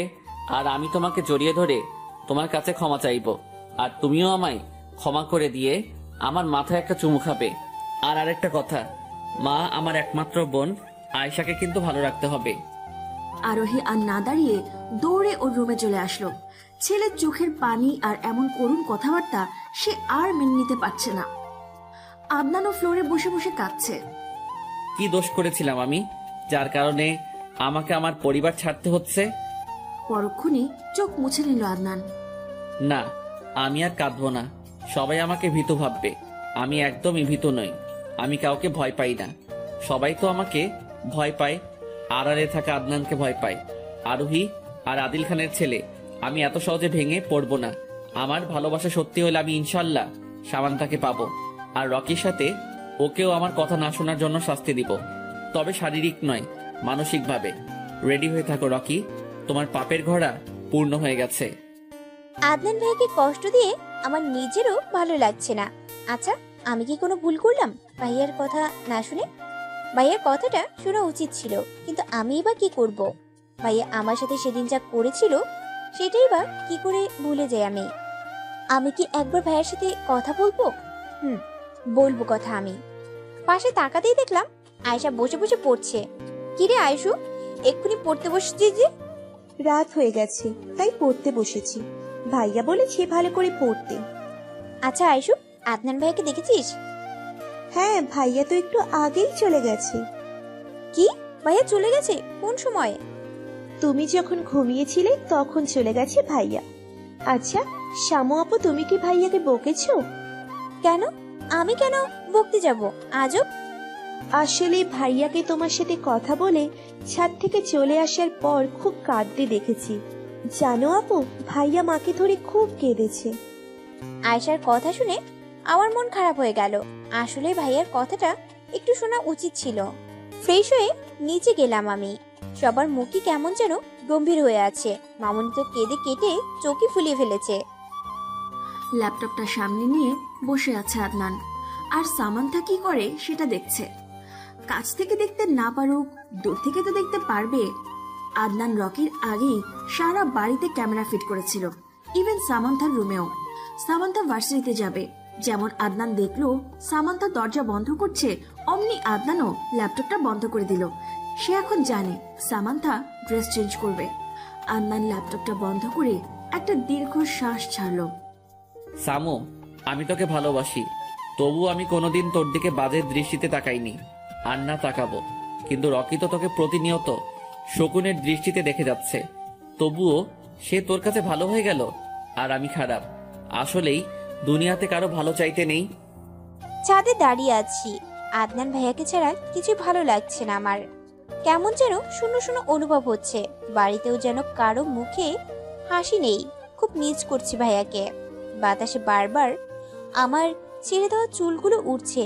আমি বাঁধার চেষ্টা করছি, তবুও খুলে যাচ্ছে। শেষে আমি না পেরে চুলগুলো ছেড়েই দিলাম। হঠাৎ মনে পড়লো সেদিনের কথা। আমি ছাদে চুলগুলো ছেড়ে দিয়ে দাঁড়িয়েছিলাম। ভাইয়া একটা গাছ থেকে কাঠগোলাপ এনে আমার পাশে দাঁড়িয়ে আমার চুলে গেঁথে তারপর চুলগুলো কানের পিঠে গুজতে গুজতে বলেছিলেন, জানিস সামু, তোকে ছেড়ে দেওয়া চুলে কতটা মোহনীয় লাগে। আই উইশ তোর এমন কাছ থেকে চুল দেখা যেন আমার ভাগ্যেই থেকে থাকে। আমি সেদিন কিছু বলিনি, শুধু হাসছিলাম। ভাইয়া আমার হাসি দেখে বলেছিলেন, এই একদম হাসবি না, তোর হাসি আমায় পাগল করে দেয়। চোখ থেকে এক ফোঁটা জল গড়িয়ে পড়ল আমার। ভাগ্যের কি নির্মম পরিহাস। আজ আমি কোথায় আর ভাইয়া কোথায়? দুইজন দুই প্রান্তে দাঁড়িয়ে আছি। আচ্ছা ভাইয়া এখন কি করছে? ভালো আছে তো? আরে আমি কেন এসব ভাবছি? আমি তো নিজেই চাইছিলাম ভাইয়া যাতে আমার থেকে দূরে থাকে। মুঠোফোনের আওয়াজে ভাবনা কাটলো আমার। ফোনের স্ক্রিনে তাকিয়ে দেখলাম আননোন নাম্বার থেকে কল। আশ্চর্য, কে এটা? নাম্বার দেখে তো বাংলাদেশের মনে হচ্ছে না। কোন দেশের সেটা জানি না। ফোনটা রিসিভ করলাম আমি। হ্যালো, কে বলছেন? কেউ রেসপন্স করছেন না, শুধু তার শ্বাস প্রশ্বাসের শব্দ শোনা যাচ্ছে। হ্যালো, কথা বলছেন না কেন? কে আপনি? No response. কে রে ভাই আপনি? কল দিচ্ছেন অথচ কথা বলছেন না। হ্যাঁ, বকাটে ছেলে কোথাকার। খট করে কলটা কেটে দিলাম আমি। কি ভেজাল রে বাবা, কল দেয় কিন্তু কথা বলে না। এইসব ভাবনার মাঝে আবার ফোন বেজে উঠলো। আমি না দেখেই কলটা রিসিভ করলাম। আচ্ছা, ক্যালেনি দিব বেটাকে। এই, কে আপনি? ফোন দিয়ে ইরিটেট করছেন কেন? আর ফোন দিবেন না আমায়। আরে আরে এতটা হাইপার হচ্ছ কেন? আমি রকি বলছি। কি? আপনি রকি? কিন্তু আমার নাম্বার কোথা থেকে পেলেন? তোমার নাম্বার কালেক্ট করা আমার জন্য কোনো ব্যাপারই না, বুঝলে জান আমার। ওনার মুখ থেকে জানেমান ডাকটা শুনে কেমন ঘিনঘিনে ফিল হচ্ছে আমার। তা কেমন আছো? জি ভালো আছি। আর কেন ফোন করেছেন? আমাকে জিজ্ঞেস করবে না আমি কেমন আছি? সেটা জিজ্ঞেস না করে বলছো কেন ফোন করছি? It's not fair baby. দেখুন, আমি জানি আপনি ভালো আছেন, আর ভালো আছেন বলেই তো ফোন করেছেন।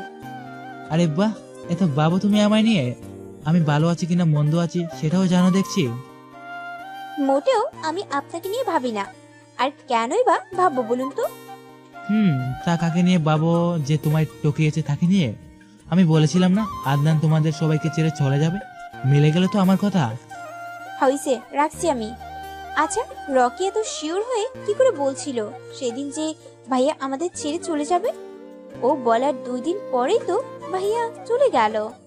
রকি বলছে ভাইয়া ভালো না, আর ভাইয়া বলছে রকি ভালো না। কি হচ্ছে কিছুই বুঝতে পারছি না। কাকে বিশ্বাস করব আর কাকেই বা অবিশ্বাস করব? তবে আমার মন বলছে আদনান ভাইয়াকে বিশ্বাস করা উচিত। আদনান তো আমার ভাই প্লাস ভালোবাসা, আর রকি তো আমার কেউ নয়। আবারও ফোনটা বেজে উঠলো। নিলয় ফোন করেছে। উফ, আজকে আমায় কেউ শান্তি দিবে না। হ্যাঁ নিলয়, বল। শামু, তুই আমায় যে ছেলের সম্পর্কে জানতে বলেছিলি সেই ছেলে একদম ভালো নয় ইয়ার। কয়েকদিন পর পর মেয়ে পাল্টায়, আর এটাই নাকি তার প্রধান কাজ। তার মধ্যে ডেট তো আছেই। আর আরেকটা কথা, তোর ভাই নাকি সাইকো। তোদের সামনে ও যতটা নর্মাল দেখায় ও কিন্তু ততটা নর্মাল নয়। কি? আচ্ছা, তোকে এসব কে বললো? বলেছে একজন, বাট তোকে বলতে পারবো না। সে না করে দিয়েছে কাউকে যেন না বলি, আর আমিও কথা দিয়ে ফেলেছি যে আমি কাউকে কিচ্ছু বলবো না। এখন রাখছি, বাই, সি ইউ সোনা। আমি ফোনটা রেলিং এর উপর রেখে একটা দীর্ঘশ্বাস ছাড়লাম। আদনান ভাইয়া এতটা খারাপ? ছি, ওনাকে নিজের ভাই বলতেও লজ্জা করছে আমার। এই লোকটাকে ভালোবেসেছিলাম আমি। ভেবেছিলাম আদনান ভাইয়ার সম্বন্ধে একটু খোঁজ খবর নিব, তাই নিলয়কে বলেছিলাম। বাট নিলয় আমায় এইসব বলবে কোনো দিনও ভাবিনি। আর শুধু নিলয়কে অত বিশ্বাস করা যায় না। কে বলেছে ওকে এসব? আর নাম বলতেই বা বারণ করলো কেন? আমার মনে হচ্ছে আমার নিয়ে অনেক বড় কোনো খেলা হচ্ছে, বাট আমি বুঝতে পারছি না কি করব আমি। মন এক কথা বলছে, মস্তিষ্ক আরেক কথা বলছে। তারপরও প্রমাণহীন কথাবার্তা আমি একদমই বিশ্বাসী নই। যদি আদনান ভাইয়া এমন করেই থাকতেন তাহলে কোনো না কোনো ক্লু বা প্রমাণ তো নিশ্চয়ই থাকবে। আমার ভাবনার ছেদ ঘটিয়ে আবার ফোনটা বেজে উঠল। হ্যালো, কে বলছেন? একই, তুমি এখনো নাম্বার দেখোনি? আমি রকি বলছি। আপনি কেন আমায় ফোন দিয়েছেন? তোমাকে একটা কথা জানানোর জন্য। কি কথা? খোকন স্টোরি চ্যানেলের সকল প্রকারের পাওয়ার গল্প দেখতে আমাদের চ্যানেলটি সাবস্ক্রাইব করে বেল আইকনে ক্লিক করুন। আদনান কতটা নিকৃষ্ট তুমি জানো? ও কতটা নীচ? এসব কে বললো আপনাকে? আর প্রমাণ ছাড়া কথা আমি একদমই বিশ্বাস করি না। ওকে ফাইন, তোমার বেডরুমে যে সিসি ক্যামেরা লাগানো আছে সেটা তুমি কি জানো? কি? আমার বেডরুমে সিসি ক্যামেরা কে লাগিয়েছে? কি আর আদনান, এখন ভেবে দেখো। সামান্তা, তোমার সব ভিডিও কিন্তু ও দেখে, কাপড় চেঞ্জ করা থেকে শুরু করে সব। আর আমার কথা বিশ্বাস না করলে তোমার রুমের বাম পাশে কোনটা চেক করো। রাখছি আমি। হ্যালো হ্যালো, দূর রেখে দিল। বাট ও কি করে জানলো আমার রুমে সিসি ক্যামেরা? সব কেমন ধোঁয়াশে ধোঁয়াশে লাগছে। আমি রুমে চলে এলাম রকির কথা যাচাই করার জন্য। রুমে তন্ন তন্ন করে খুঁজছি, বাট ক্যামেরার কোনো চিহ্নই পাচ্ছি না। রকির কথা অনুযায়ী বাম পাশে তাকিয়ে দেখলাম ছোট্ট একটা কালচে কি দেখা যাচ্ছে। আমি টেবিলের উপর উঠে দেখলাম সত্যি সত্যি একটা ক্যামেরা। তার মানে রকির কথাই সত্যি। আদনান ভাইয়া আমার রুমে সিসি ক্যামেরা লাগিয়েছে, তাও বেডরুমে। ছি ছি, আদনান ভাইয়া এটা কিভাবে করলো? এই ফুটেজ তো সব উঠেছে। ভাইয়া কি তাহলে? আর রকি বা কি করে জানলো আমার রুমে ক্যামেরা লাগানো আছে? আদনান কিছু জামা কাপড় কেনার জন্য শপিং মলে গেছে। শপিং মলে ঢুকতেই, হ্যাঁ আদনান, কেমন আছো তুমি? হঠাৎ মেয়ের কণ্ঠ শুনে চকিতে তাকালো আদনান। আরে জুই যে, কেমন আছো? এই তো বেশ ভালোই আছি। আদনান, তুমি তো আগের চাইতে আরো সুন্দর আর হ্যান্ডসাম হয়ে গেছো। আমি তো আবার ক্রাশ খেলাম। তাই নাকি? তুমিও কিন্তু আগে চাইতে আর সুন্দর আর স্মার্ট হয়ে গেছো। তা এখানে কেন তুমি? আসলে মা বাবাকে নিয়ে আজ একটু শপিং করতে বেরিয়েছি। তুমি এখানে কি করছো? তোমার তো বিদিতে থাকার কথা। অ্যাকচুয়ালি একটা কাজে এসেছিলাম এখানে। আচ্ছা, আজ যাই, অন্যদিন দেখা কথা হবে। আদনান শপিং করে ল্যাপটপ নিয়ে বসেছে সামান্তা কি কি করেছে দেখার জন্য, বাট কোনো ভিডিও আসছে না, সব কালো হয়ে আছে। তার মানে কি সামান্তা ক্যামেরাটা দেখে ফেলেছে? ও যদি ক্যামেরা দেখে তাহলে তো আমায় অবিশ্বাস করবে, এমনিতেই ঘৃণা করে, আরো ঘৃণা করবে, ভুল বুঝবে। কি করব এখন আমি? আদনান কিছু বুঝে উঠতে না পেরে এবার সামান্তাকে ফোন করলো। রিং হওয়ার কিছুক্ষণ পরে সে কল রিসিভ করলো। হ্যালো, কে বলছেন? সামান্তা, আমি আদনান বলছি। আপনি কেন আমায় ফোন দিয়েছেন? কোন অধিকারী বা দিয়েছেন? কি হন আপনি আমার? আপনি যদি আমার সত্যিই কেউ হয়ে থাকতেন তাহলে জীবনেও এমন নিকৃষ্ট কাজ করতেন না। দেখ সামু, তুই আবারও আমায় ভুল বুঝছিস। একটাবার, শুধুমাত্র একটাবার আমার কথাটা অন্তত শোন। আমার সাথে এরকম বিহেভ করতে পারিস না। কথা শুনতে চাই না।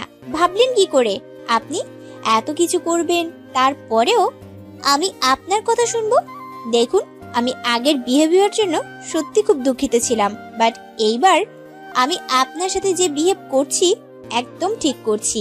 একটা মেয়ের বেডরুমে ক্যামেরা কিভাবে লাগালেন আপনি বলুন? আমার তো মনে হচ্ছে আপনার চরিত্রে ঠিক নেই। বিডিতে আব্বু আর বড় আব্বুর জন্য কিছু করতে পারবেন না বলে আমেরিকা চলে গিয়েছেন, তাই না? তাহলে আমার পিছনে কেন পড়ে আছেন? ঘৃণা করি আমি আপনাকে, বুঝেছেন? ঘৃণা করি। আর একদম আমাকে ফোন করার চেষ্টা করবেন না, বলে দিলাম। ব্যাস, অনেক হয়েছে সামু, অনেক। কথাটা বলে আদনান খট করে ফোনটা কেটে দিয়ে সামান্তার নাম্বারটা ব্লক করে দিল। হ্যালো জিসান, ওইদিকে কি খবর? ভাই, রকি সবসময় সামান্তা আপুর উপর নজর রাখছে। শোন, আমি খুব শীঘ্রই বাংলাদেশে আসছি, তুই সব রেডি করে রাখিস। রাখছি। সকাল 9:20 বাজে। ভার্সিটিতে যেতে একটু মন মানছে না। ধাক্কার পর ধাক্কা খেতে হচ্ছে আমায়, তবুও যেতে হবে। আব্বুর আদেশ এটা। আমি কোনো রকমে রেডি হয়ে ভার্সিটিতে চলে এলাম। ক্লাসে বসে ফোন সাইলেন্ট করতে যাব, ঠিক তখনই রকি আবারও কল দিল। আমি বিরক্ত হয়ে একটু দূরে গিয়ে কলটা রিসিভ করলাম। আচ্ছা, আপনি কি আমায় কোনোভাবেই শান্তি দিবেন না? ক্লাসে আছি আমি এখন। কি এমন দরকার পড়লো যে আমায় ফোন করেছেন? তুমি আমার সাথে একটু দেখা করতে পারবে? It's urgent. দেখুন, আমি আপনার সাথে কোনোভাবেই দেখা করতে পারবো না। এই পৃথিবীতে এখন আমি কোনো ছেলেদেরই বিশ্বাস করি না, আপনাকেও না। দেখো সামান্তা, তুমি যদি না আসো তাহলে কিন্তু অনেক বড় কিছু হয়ে যাবে। আমি গাড়ি পাঠিয়ে দিচ্ছি, তুমি চলে আসো, কেমন? শুনেন, আমি একদম আপনার কথা শুনবো না। আপনি গাড়ি পাঠালেও আমি যাব না, শুনেছেন আপনি? ঠিক আছে। ক্লাসে একদমই মন দিতে পারছি না আমি। একটার পর একটা ঘটনা ঘটে যাচ্ছে। টিফিন পিরিয়ডেই ছুটি নিয়েছি। এখন কথা হলো একা যাব কি করে? তবুও যেতে তো হবেই। একাই হাঁটছি আমি। দুপুরবেলা হওয়াতে তেমন কোনো মানুষও নেই। খুব খিদেও পেয়েছে। কেন যে না খেয়ে আসলাম? হঠাৎই আমার পাশে একটা কালো গাড়ি এসে থামলো। কিছু বুঝে ওঠার আগেই কেউ আমার মুখে রুমাল চেপে ধরলো। পিট পিট করে চোখ খুললাম আমি।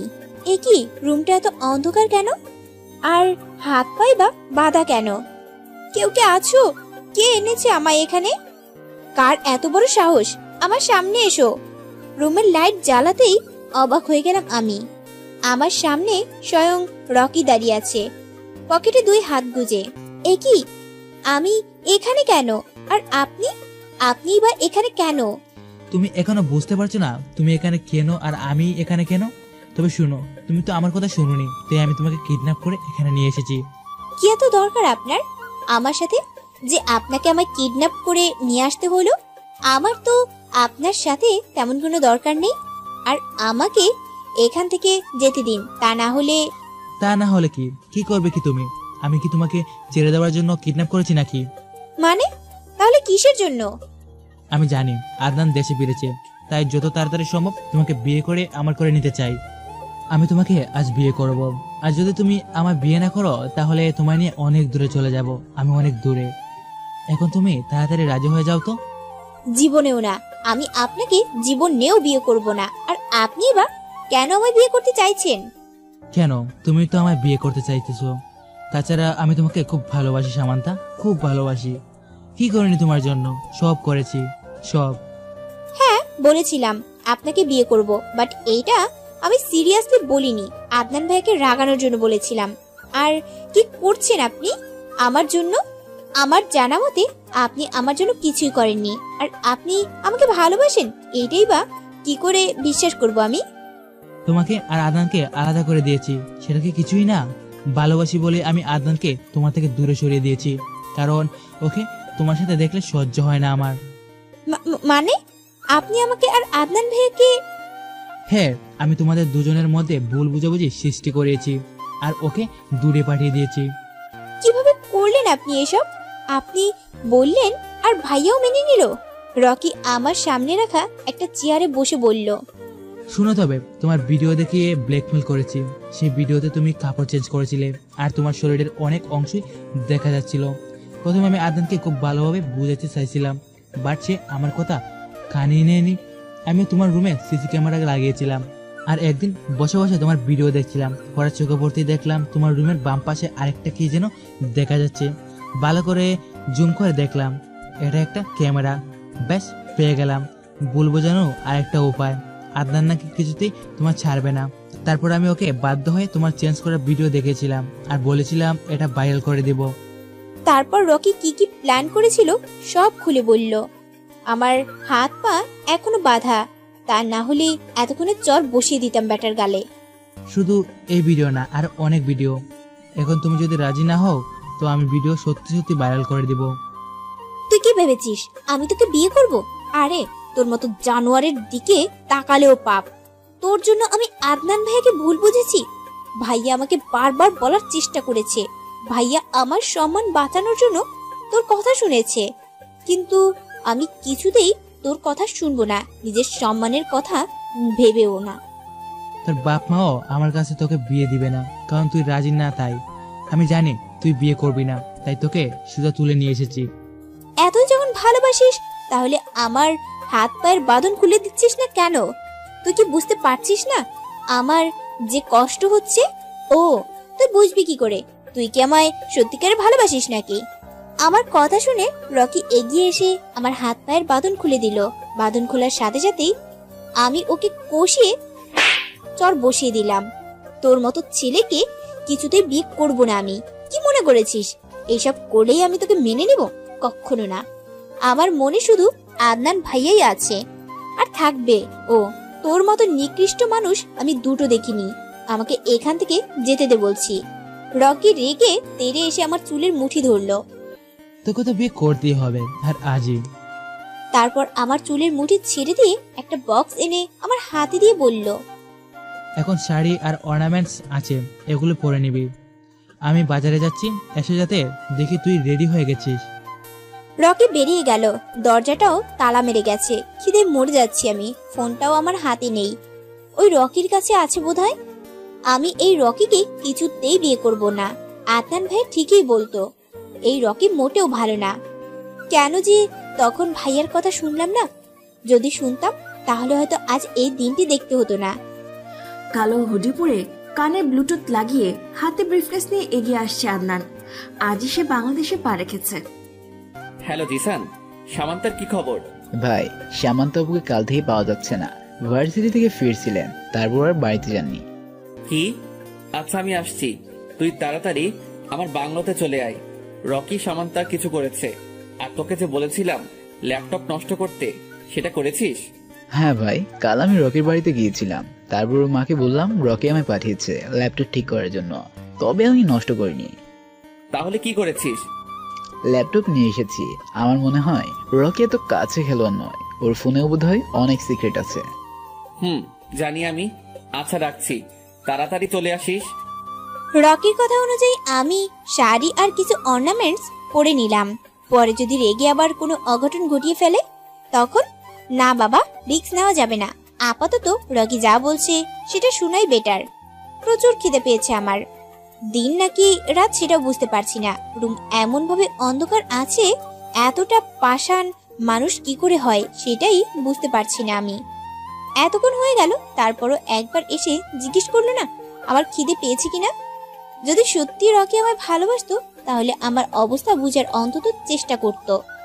ও কি সত্যি আমায় ভালোবাসে, নাকি কোনো রিভেঞ্জ নিচ্ছে আমার উপর? এখন থেকে যে পালাবো সেই সুযোগটাও নেই। কোথায় বন্দি করে রেখেছে কে জানে। আমি আদৌ ঢাকায় আছি তো? রকি যদি আমায় বিয়ে করে ফেলে তখন কি করব আমি? এখান থেকে তো পালাতেও পারবো না।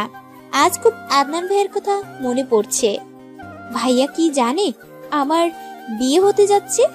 ভাইয়া কি আটকাতে আসবে না? রকি এখনো সামান্তার কাছে যায়নি, বাজারে আছে এখনো। কি যেন খোঁজাখুঁজি করছে। কি মনে হতেই কাকে যেন ফোন করলো। হ্যালো রিয়াদ, ওদিকের কি খবর? আদনানের কথা বলছি আমি। আদনান এখন কি করছে কিছু জানো তুমি? হোয়াট? তুমি এখন জানাচ্ছ আমাকে? যখন আমেরিকা থেকে রওনা দিয়েছিল তখন কেন বলনি? বলো, কেন বলনি? কোথায় ছিলে তুমি? ড্যামিট, তোমাকে আমি আমেরিকা কি জন্য পাঠিয়েছিলাম? তুমিও চলে এসো, তারপর তোমাকে মজা দেখাচ্ছি। আদনান তার বাংলোতে বসে জিশানের সাথে কথা বলছে। তার এই বাংলোর খবর জিশান ছাড়া আর কেউ জানে না, ইভেন ওর ফ্যামিলির কেউও না। লুকিয়ে এখানে কাজ করে তারা। যারা অন্যায় করে তাদের ধরে এনে এখানে শাস্তি দেয়, তবে মার্ডার করে না, কাউকে মুখও দেখায় না। জিসান, আনার চেষ্টা করেছিস? রকি এখনো কোথায় আছে? হ্যাঁ রাকিব, হ্যাঁ রকির নাম্বার খুব কষ্ট করে কালেক্ট করেছিলাম আমি। এখন ওর নাম্বার ট্র্যাক করছি, দেখি লোকেশন কোথায় দেখায়। এ কি ভাই, ওর লোকেশন তো উত্তরের দিকে দেখাচ্ছে, তার মানে ও উত্তরে আছে। ভাই আমাদের এক্ষুনি যেতে হবে। চল, ও কোনো অঘটন ঘটিয়ে ফেলার আগেই আমাদের ঠিক সময় পৌঁছাতে হবে। আদনান দেশে চলে এসেছে মানে ও কোনো না কোনো কিছু করবে। হাত পা গুটিয়ে একদম বসে থাকবে না। ও যদি কোনো উল্টাপাল্টা করে তাহলে আমিও সামান্তার ভিডিও ভাইরাল করে দেব। বাট সব ভিডিও তো আমার ল্যাপটপে আছে, এখন আমার ল্যাপটপ আনতে হবে। রকি ওর বাড়িতে এসে ল্যাপটপ দেখছে, বাট ভিডিওর কোনো চিহ্নই নেই, সব ফাইল খালি দেখাচ্ছে। আশ্চর্য, আমি তো দুদিন আগেও দেখলাম সব ভিডিও ঠিকঠাক ভাবেই আছে, তাহলে আজকে ভাবে বেনেশ হয়ে গেল। এটাই যে আমার একমাত্র হাতিয়ার ছিল। বাসায় তো মা ছাড়া আর কেউ নেই। তাহলে কি মা আমার ল্যাপটপে হাত দিয়েছে? না না, মা আমার কোনো জিনিসে হাত দেয় না, আর ল্যাপটপ তো নাই। তবুও একবার জিজ্ঞাসা করি, মা তুমি কি আমার ল্যাপটপ ধরেছিলে? না, আমি কেন তোর ল্যাপটপ ধরবো? তুই না একটা মেকানিককে পাঠিয়েছিলিস তোর ল্যাপটপ ঠিক করার জন্য, সে ওইটা ধরেছে, আর কেউ ধরেনি। রকি নিজের মাথার চুল টেনে বলল, মা এটা তুমি কি করলে? আমি কোনো মেকানিককে পাঠাইনি। তুমি তো আমাকে একবার জিজ্ঞেস করতে পারতে না আমি কোন মেকানিক পাঠিয়েছি কিনা। কি করলে তুমি এটা মা? কথাটা বলে রকি চলে গেল। আদনান সামান্তার কাছে পৌঁছানোর আগে সামান্তাকে সরিয়ে ফেলতে হবে। রকি সামান্থার রুমে ঢুকে দেখলো ও সেজে গুজে ফ্লোরে লেপ্টে মাথা নিচু করে বসে আছে। সামান্তা উঠো, আমাদের চলে যেতে হবে। রকির কথায় আমি চোখ তুলে তাকালাম। আমি কোথাও যাব না, আগে আমার খাবার দেন, তারপর আপনি বলছেন সেটা ভেবে দেখব। আপাতত আপনার কথা শোনার আমার কোনো মন নেই, খুব খিদে পেয়েছে আমার। আপনি আমায় একটু খাবারও দেন নাই, পানি পর্যন্ত দেন নাই। আমি যা বলছি সেটাই হবে। তুমি যাবে আমার সাথে, আর এক্ষুনি।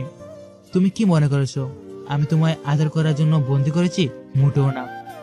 কথাটা বলে রকি আমায় টেনে দাঁড় করালো। দরজা দিয়ে বের হতেই, আরে বাহ, আমাদের ছাড়ে শুভ কাজ সম্পন্ন করবে নাকি মিস্টার রকি? আদনান ভাইয়ের কণ্ঠ শুনে আমি আর রকি দুজনেই চমকে গেলাম। ভাইয়া দুই পকেটে হাত গুজে দাঁড়িয়ে আছে। ভাইয়া তো ইউএসএ ছিল, তাহলে বিডিতে কখন এলো? আমার ভাবনার ছেদ ঘটিয়ে ভাইয়া আবারও বলে উঠলেন, আরে তোমরা দুজন স্ট্যাচু হয়ে দাঁড়িয়ে আছো কেন? শুভ কাজে দেরি করতে নেই, চলো চলো বিয়ের আয়োজন শুরু করা যাক। ভাইয়ার কথা শুনে আমি অবাক হয়ে তাকিয়ে আছি। ভাইয়া এসব কি বলছে? ভাইয়া আমায় অন্য কারোর সঙ্গে দেখলে এইটা মেনে নিতে পারবে? দুই ফোঁটা চোখের জল ছেড়ে দিলাম আমি।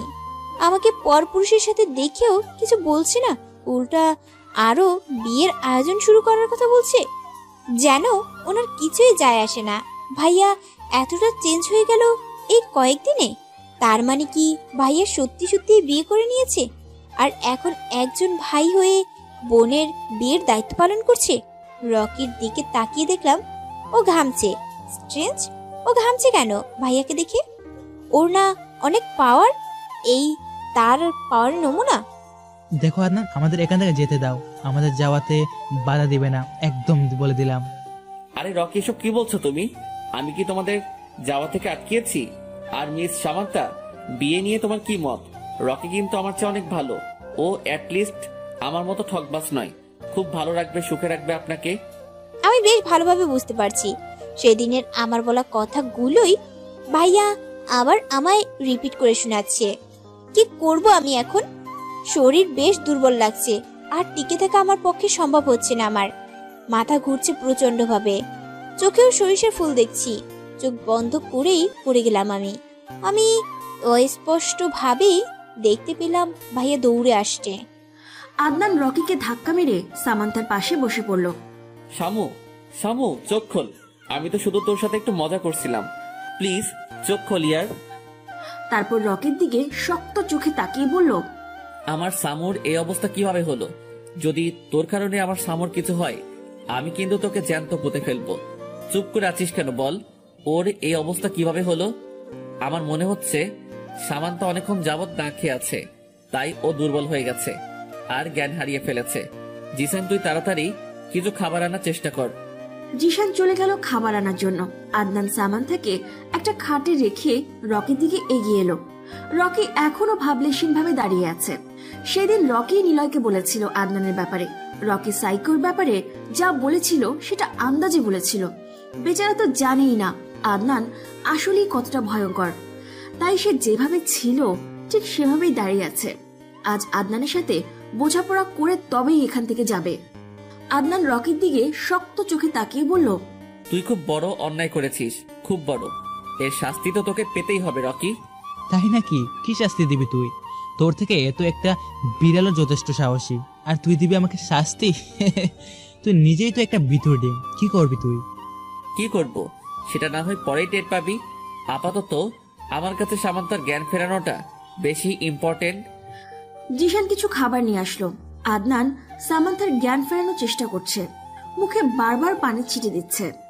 সামান্থা আস্তে চোখ মেলে তাকালো। ওর তাকানো দেখে আদনান সাথে সাথে দূরে সরে গেল। তারপর জিশানকে ইশারায় বলল সামান্থাকে বলতে যেন সে খাবারটা খেয়ে নেয়। জিশানও মাথা নাড়িয়ে সায় দিল। খাবারটা নিয়ে সামান্থার দিকে এগিয়ে গেল সে। আপু, খাবারটা খেয়ে নিন। আপনি অনেকক্ষণ যাবত কিচ্ছু খাননি, মুখও শুকিয়ে গেছে একেবারে। আমি একবার খাবারের দিকে তাকালাম আর একবার আদনান ভাইয়ের দিকে তাকালাম। ভাইয়া দেয়ালে হেলান দিয়ে চোখ বন্ধ করে তাকিয়ে আছে আর রকি দরজায় দাঁড়িয়ে আছে। আমি সবার দিকে একবার চোখ বুলিয়ে খাবার খেতে শুরু করলাম। অনেক খিদে পেয়েছে আমার। আগে খাই, তারপর যা হবার হবে। আমি খাবার খেয়ে নিলাম। দেয়ালে মাথা ঠেকিয়ে বসে আছি। রকি আমার দিকে এগিয়ে আসলো। বেশ, অনেক হয়েছে সামান্থা, তোমার খাবার খাওয়া শেষ হয়ে গেছে, এবার চলো আমাদের সাথে। কথাটা বলে রকি আমার হাত ধরে দাঁড় করাতেই কষিয়ে চড় দিলাম ওর গালে। কি মনে করেছিস তুই তুই এসব করবি আর আমি হাসতে হাসতে তোর সাথে চলে যাব? কথাটা বলে ইচ্ছে মতো চড় বসিয়ে দিতে থাকলাম ওর গালে। আমার যত রাগ তার সব রকির গালের ওপর ঝাড়ছি। কতটা কষ্ট দিয়েছে আমাকে আর আদনান ভাইয়াকে। আদনান জিশানের কাছে গিয়ে বলল যেন সামান্থাকে বাড়িতে দিয়ে আসে, এদিকে সে সামলাবে। আদনানের কথা অনুযায়ী জিশান সামান্থাকে নিয়ে তাদের বাড়ির দিকে রওনা দিল। রকি, তোমায় আমার সাথে এক জায়গায় যেতে হবে। কোথায় যাব আর কেন যাব? আমি যেতে পারবো না। সেখানে গেলেই তুমি তোমার উত্তর পেয়ে যাবে। আর তুমি তো বলো আমি ভিতর ডিম, তাহলে আমার সাথে যেতে এত ভয় কিসের তোমার? তবে কি আমি ধরে নিব যে তুমি আমায় ভয় পাও? কথাটা শুনে রেগে গেল রকি। এক্সকিউজ মি, আমি কাউকে ভয় পাই না, আর তোমাকে তো নই। বলো কোথায় যেতে হবে? আদনান এটাই চাইছিল, কারণ এত মানুষের ভিড়ে রকিকে তুলে নিয়ে যেতে পারবে না সে। চলো আমার সাথে। আদনান রকিকে নিয়ে ওর বাংলোতে আসলো। রকির মনে অনেক প্রশ্ন জাগছে। আদনান কেন ওকে এখানে নিয়ে আসলো? আদনান রকিকে একটা রুমে নিয়ে দরজা বন্ধ করে দিল। তারপর এক পা করে রকির দিকে এগোতে থাকলো। একে আদনান, তুমি দরজা বন্ধ করলে কেন? আর এই রুম এত অন্ধকার কেন? রকির কথার মাঝেই আদনান এসে ওর নাক বরাবর একটা পাঞ্চ মারলো। রকির নাকে হাত দিয়ে আদনানের দিকে রাগী দৃষ্টিতে তাকিয়ে আছে। এই, তোমার সাহস তো কম না, তুমি আমায় মারলে? তো কি করব, জামাই আদর করব? রকিও এগিয়ে আসলো। একজন আরেকজনকে মারছে। আদনান ক্যারাটে জানে, রকি আদনানকে তেমন আঘাত করতে পারছে না, কিন্তু আদনান একটার পর একটা করেই যাচ্ছে। রকি আর না পেরে ফ্লোরে বসে গেল। আদনান রকিকে তুলে চেয়ারে নিয়ে বসালো, তারপর সারা শরীর দড়ি দিয়ে বাঁধলো। রকি নিবু নিবু চোখে তাকাচ্ছে আদনানের দিকে। মার খেয়ে বেচারার অবস্থা শেষ। আদনান ওর সামনে বসলো, হাতে একটা ধারালো ব্লেড দেখে বড় বড় চোখে তাকালো রকি। আদনান একটা মুচকি হাসি দিয়ে রকির হাতে ব্লেডটা চালিয়ে দিল। চিৎকার করে উঠল রকি। খুব শখ তোর সামান্তাকে পাওয়ার, তাই না? এই হাত দিয়েই তো তুই ওর রুমে ক্যামেরা লাগিয়েছিলি। বল, ওর রুমে কেন ক্যামেরা লাগিয়েছিলিস? রকি তবুও কিছু বলছে না দেখে আদনান আরেক হাতে ব্লেড চালিয়ে দিল। বলবি নাকি চোখ উপড়ে নিব? আমি কিন্তু এসবে অভ্যস্ত আছি, তাই তেমন কষ্ট হবে না আমার। আদনানের কথা শুনে অবাক চোখে তাকালো রকি। বলবি কিনা বল। কি বলবো? কি বলার কি বাকি রাখছো তোমরা? তোমাদের কারণে আমার বাবা 2 মাস পুলিশের হেফাজতে ছিল আর আমার মা 3 মাস কোমা ছিল। তাই আমি রিভেঞ্জ নেওয়ার জন্য সামান্তের সাথে এসব করেছি। আর আমার মনে হয় আমি যা করেছি বেশ করেছি। সোহানা আন্টি কোমায় গিয়েছিল গাড়ির নিচে চাপা পড়ার কারণে, আর উনি কোমা থেকে ফিরে আসার পর রোহান আঙ্কেল নিজে পুলিশের কাছে গিয়ে সোহানা আন্টি আর ওনার কুকর্মের কথা স্বীকার করেছিলেন। জানিসই তো বাংলাদেশে এখন এসবের জন্য কিছু শাস্তি প্রদান করার ব্যবস্থা করা হয়েছে, তাই ওনাকে 5 মাসের জেল দেওয়া হয়েছিল। প্রথমে ওনাকে বলা হয়েছিল যেন সোহানা আন্টিকে বিয়ে করে নেন, বাট আঙ্কেল রাজি ছিলেন না। প্রায় 1 মাস পর রেহান আঙ্কেল রাজি হলেন আর ওনাকেও জেল থেকে মুক্তি দেওয়া হয়েছিল। কি সত্যি বললাম তো, নাকি ভেজাল আছে? তাহলে এখানে তুই আমাদের দোষ কোথায় দেখলি যে আমাদের উপরে রিভেঞ্জ নেওয়ার জন্য উঠে পড়ে লেগেছিস? আমি এত কিছু জানি না, আমি শুধু জানি এসবের জন্য তোরা দায়ী। আমার কি মনে হয় জানিস রকি, তুই না মানসিকভাবে সিক। একজন সুস্থ মানুষ সবকিছু জেনে এমন পাগলামো জীবনেও করবে না। তুই সব সময় তোর মস্তিষ্কের কথা শুনেছিস, মনের কথা শুনিসনি, মন দিয়ে বিচার করিসনি। যদি মনের কথা শুনতিসই তাহলে এসব করতি না। সে যাই হোক, তোকে তোর কর্মের শাস্তি পেতেই হবে। কথাটা বলে আদনান রকির শার্টের কয়েকটা বোতাম খুলে শার্টের নিচে নামালো। তারপর রকির কাঁধে ব্লেডটা চালিয়ে দিল। রকির ঠোঁট কামড়ে ধরলো। চিৎকার করছে না, কিন্তু চোখ থেকে ছড়ছড় করে পানি পড়ছে। আদনান ওর আরেক কাঁধেও ব্লেড চালিয়ে দিল। তারপর একটা বাটি নিয়ে আসলো, যেটাতে মরিচের গুঁড়ো আর নুন মেশানো আছে। আদনান একটা বাঁকা হাসি দিয়ে ওর কাটা স্থানে নুন আর মরিচের গুঁড়ো লাগিয়ে দিল। রকির হাত বারবার কেঁপে উঠছে। হাত বাঁধা থাকার কারণে কিচ্ছু করতে পারছে না সে। আদনান একটু একটু করে সব কাটা স্থানে নুন আর মরিচ লাগিয়ে দিল। রকির চোখ মুখ লাল হয়ে গেছে। আদনান একটা চেয়ারে বসে বলল, আপাতত এটাই তোর পানিশমেন্ট। রেহান আঙ্কেলের দিকে তাকিয়ে তোকে মাফ করে দিলাম, না হলে তোর পরিণতি খুব ভয়ানক হতো। তোর বাবা আমাদের ফ্যামিলি সদস্যদের মতোই একজন, অনেক উপকার করেছেন আমার আর আমার চাচ্চুর, তাই তোকে ছেড়ে দিলাম। বাট এটা বুঝিস না যে আমি তোকে মাফ করে দিয়েছি। তোর প্রতি রাগ আর ক্রোধ আমার শরীরে শিরায় শিরায় বয়ে যাচ্ছে। ইচ্ছে তো হচ্ছিল তোকে খুন করে ফেলি, বাট এটা আমি করতে পারবো না। বাই দ্য ওয়ে যাচ্ছি আমি। তুই আপাতত 7-10 দিন এভাবে বন্দি থাক, তোর খাওয়া দাওয়া সব বন্ধ। কথাটা বলেই আদনান রুম থেকে বেরিয়ে বাইরের দরজায় তালা মেরে দিল। বাড়িতে ভাইয়া সবাইকে মিথ্যা কথা বলেছিল যে আমি আমার বান্ধবীর বাসায় ছিলাম, তাই কেউ তেমন চিন্তা করেনি। ড্রয়িং রুমে বসে আছি আর নখ কামড়াচ্ছি। ভাইয়া কখন আসবে আর সামনাসামনি দেখব। বেশ কিছুক্ষণ পর ভাইয়া বাসায় এলেন। আমার দিকে একবার তাকিয়ে আবার সিঁড়ি বেয়ে উপরে চলে গেলেন। আমি ভাইয়াকে ডাক দিতে গিয়েও দেইনি। কি মুখ নিয়ে ডাক দিব ভাইয়াকে? রাতে সবাই ডিনারে বসেছি। ভাইয়া আসার উপলক্ষে আম্মু আর মামুনি ভাইয়ার পছন্দের খাবার রান্না করেছে। সবাই ডাইনিং এ বসে ভাইয়ার জন্য অপেক্ষা করছে। বেশ কিছুক্ষণ পরে ভাইয়া এলেন, একটা 3/4 প্যান্ট আর লাল টি শার্ট পরে। ভাইয়া একেবারেও আমার দিকে তাকায়নি। টেবিলে না বসেই ভাইয়া বললেন, সামান্তা যদি আমার সাথে বসে খাবার খায় তাহলে আমি খাবার খাবো না। কথাটা বলে ভাইয়া পুনরায় ওনার রুমে চলে গেলেন। হয়েছে শান্তি, ছেলেটার সাথে এরকম না করলেও পারতিস। চলে গেছে, বেশ করেছে। তোর সাথে এক টেবিলে বসে খাবার খাওয়ার কোনো মানেই হয় না। রিঙ্কি, এসব কি করছিস? মেয়েটা খেতে বসেছে, ওকে খেতে দে। আদনান না হয় পরে খেয়ে নিবে। ও যখন টেবিলে বসেছে তাহলে ও খেয়ে নিক না। আমি আর কিছু না বলে খাবার ফেলেই চলে আসলাম। আব্বু, বড় আব্বু, মামুনি, জিএম সবাই পিছে পিছে ডাকছে, তবু আমি না দাঁড়িয়ে চলে আসলাম। সত্যি তো, ভাইয়া আমার জন্য না খেয়ে আছে, আর আমি কি করে খেতাম? রিঙ্কি, এবার তুই শান্তি হয়েছে? নে, এবার মেয়েটাও না খেয়ে চলে গেল। কেন শুধু শুধু বকতে গেলি বলতো? রুহি দেখ, সামান্তা যা করেছে সেটা একেবারে অন্যায়। আমরা তো শুধু আদনানকেই দোষারোপ করে যাচ্ছিলাম, যেখানে ছেলেটা একেবারে নির্দোষ। তুই যদি না বলতিস তাহলে তো আমি জানতেই পারতাম না। হয়েছে, এবার খাওয়া স্টার্ট করো। খাবার ঠান্ডা হয়ে যাচ্ছে তো। আর রিঙ্কি, খাবার খেয়ে একটু তাড়াতাড়ি চলে আইসো। আরোহী একটু হেসে বলল, হ্যাঁ রিঙ্কি, তাড়াতাড়ি যাস, না হলে তোর হাজবেন্ড তোকে অনেক মিস করবে ইয়ার। রিঙ্কি একটু লাজুক হেসে সেও খাবারে মনোযোগ দিল। আদনান বারবার উকি দিয়ে দেখছে সবার খাওয়া শেষ হয়েছে কিনা। সবার খাওয়া শেষ হলে তারপরে সে খাবে। পেটে অলরেডি ইঁদুর দৌড়াচ্ছে খিদায়। সামান্থারও সেম অবস্থা। সে মনে করেছে আদনান খাচ্ছে, তাই সে অপেক্ষায় আছে কখন খাওয়া শেষ হবে আর সে খাবে। অপেক্ষার অবসান ঘটিয়ে সবার খাওয়া শেষ হলো। সামান্থা তাড়াতাড়ি কিচেনে চলে গেল পাতিলে খাবার আছে কিনা দেখার জন্য। সামান্থা খাবার দেখিয়ে সেও প্লেটে খাবার বেড়ে কিচেনেই খাবার খাওয়া শুরু করে দিল। আদনান একটু পরে কিচেনে গেল। এ কি সামু, এখানে কি করছে? সে যাই করুক, আমার কি? সামান্থা খাবার খাওয়ায় এতটাই মগ্ন যে আদনান কোন দিক দিয়ে খাবার নিয়ে চলে গেল সেটা টেরই পায়নি।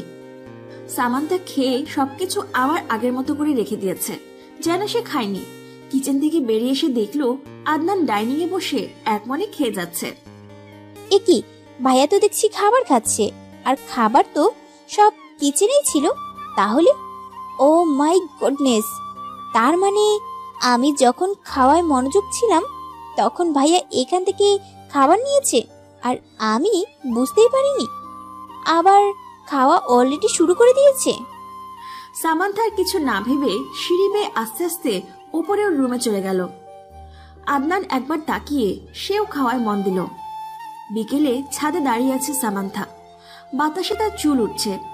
আজ সে চুল বাঁধার চেষ্টা করছে না, দূর আকাশের লাল আভার দিকে এক মনে তাকিয়ে আছে, যেন সে এই মুহূর্তেই লাল আভায় হারিয়ে যাবে।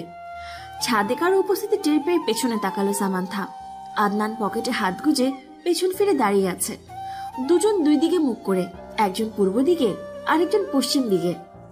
কিছুক্ষণ পর আদনানের মুঠোফোন বেজে উঠল। তাকিয়ে দেখলো জুই কল করেছে। আদনান একটা মুচকি হাসি দিয়ে কলটা রিসিভ করলো।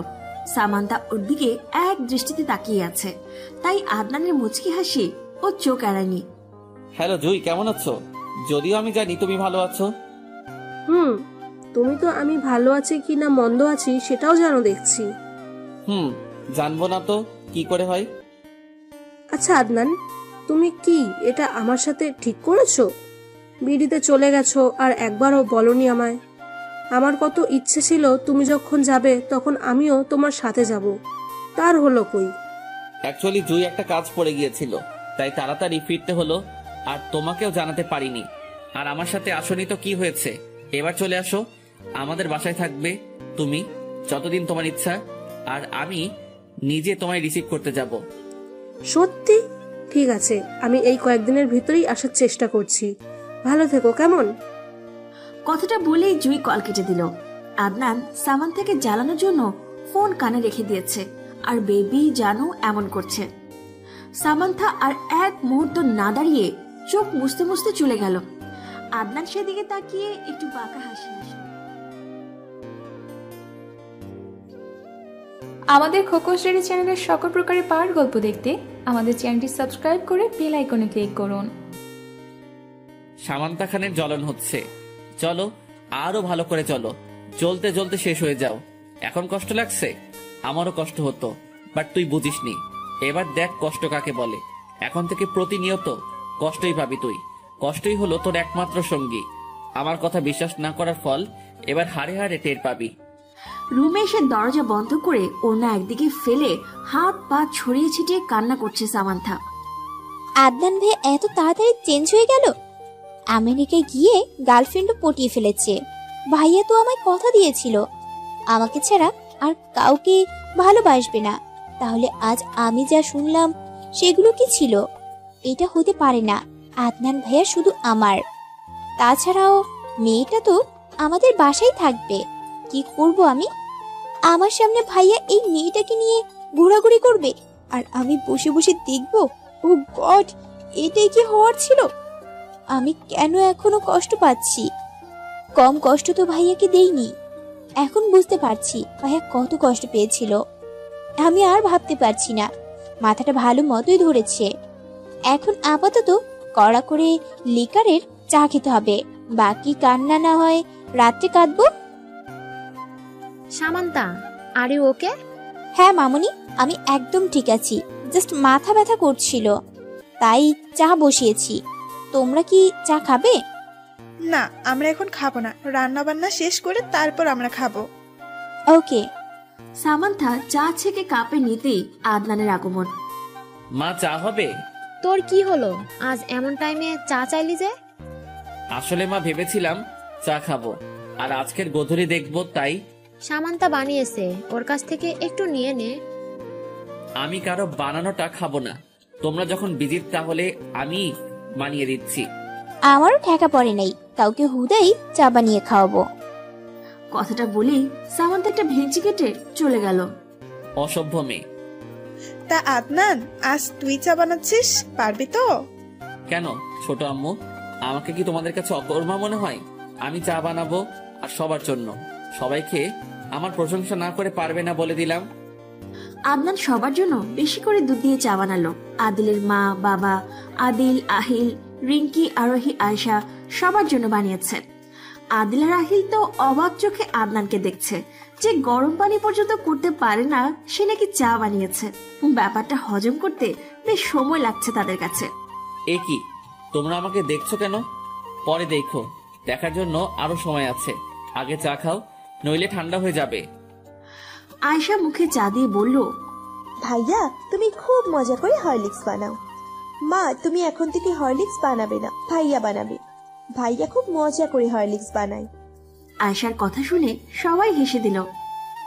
ওই আমি এটা চা বানিয়েছি, হরলিক্স না।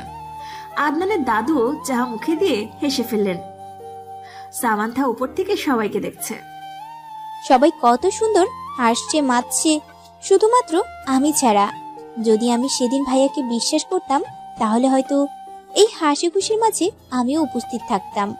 একটা দীর্ঘশ্বাস ছেড়ে চলে গেল সামান্থা। আদনান সবার দিকে একবার তাকিয়ে বলল, আমি তোমাদের একটা কথা বলতে চাই। বলো শুনি। অ্যাকচুয়ালি কাল আমার সব কলেজের ফ্রেন্ডরা আসছে, ওরাই আসতে চাইছে। এখন তোমাদের পারমিশন ছাড়া তো আমি ওদের আসতে বলতে পারি না। যদি তোমরা বলো তাহলে আমি ওদের বলবো ওরা যাতে চলে আসে। আরে এটা তো ভালো কথা, এটাতে আবার জিজ্ঞেস করার কি আছে? ওদের বলে দে ওরা যাতে চলে আসে। আমি আর রিঙ্কি সব খাবারের দিক সামলে নিব। ঠিক আছে মা, আমি এক্ষুনি ওদের বলছি। সকালে ঘুম থেকে উঠে ফ্রেশ হয়ে নিচে গিয়ে দেখলাম সবাই অলরেডি খাওয়া শুরু করে দিয়েছে। আমি টেবিলে গিয়ে প্লেট, একটু জেলি আর দুটো ব্রেড নিলাম। আপাতত এটা খেলেই পেট ভরে যাবে। প্লেট নিয়ে সোফায় চলে গেলাম, না হলে আবার আদনান সাহেব খাবেন না। সকাল 12:40 দিকে গেটের দিকে হইচই দেখে এগিয়ে গেল সামান্থা। গেটে প্রায় 15-20 জন ছেলে মেয়ে দাঁড়িয়ে আছে। ও তাহলে এরাই হলো আদনান ভাইয়ের কলেজ ফ্রেন্ড। মশার পাল কোথাকার। আদনান ভাইয়া এগিয়ে গিয়ে ওদের সবাইকে বাড়িতে ঢুকালেন। ওরা সবাই এক এক করে সবার সাথে কুশল বিনিময় করছেন, শুধু আমি নীরব দর্শকের মতো দাঁড়িয়ে দাঁড়িয়ে দেখে যাচ্ছি। আদনানের এক ফ্রেন্ড জুবায়ের অনেকক্ষণ ধরে সামান্থাকে দেখছে, আর সেটা কেউ ফলো না করলেও আদনান কিন্তু করছে। আদনান এগিয়ে গেল জুবায়েরের দিকে। হেই ব্রো, ওদিকে কি দেখছিস? না আসলে, আচ্ছা এই মেয়েটা কে রে ভাই? কি সুন্দর দেখতে, কি মায়াবী চেহারা, একটু পটিয়ে দে না ভাই। ওদিকে নজর দিস না, ওটা আমার জন্য বুক করা। তুই বরং অন্যদিকে নজর দে। কি? ও তাহলে তোর? হ্যাঁ, যেটা বুঝেছিস সেটাই। কিছুক্ষণ পর আয়েশা নিচে এলো। এত মানুষ দেখে তার চোখ ছানা বড়া। এই যে তোমরা কি বিয়ে বাড়িতে এসেছো? আয়েশার কথা শুনে সবাই আয়েশার দিকে তাকালো। আয়েশা মাথায় দুদিকে ছুটি বেঁধেছে, মুখ ফুলিয়ে কোমরে 2 হাত দিয়ে কথাটা বলল সে। আদনানের ফ্রেন্ড মাহফুজ আয়েশার নমুনা দেখে দাঁত বের করে হেসে ফেলল। এই যে দাঁত বের করছো কেন? দাঁত ভেঙে দিব। আয়েশার কথা শুনে মাহফুজ তাড়াতাড়ি তার মুখ বন্ধ করলো।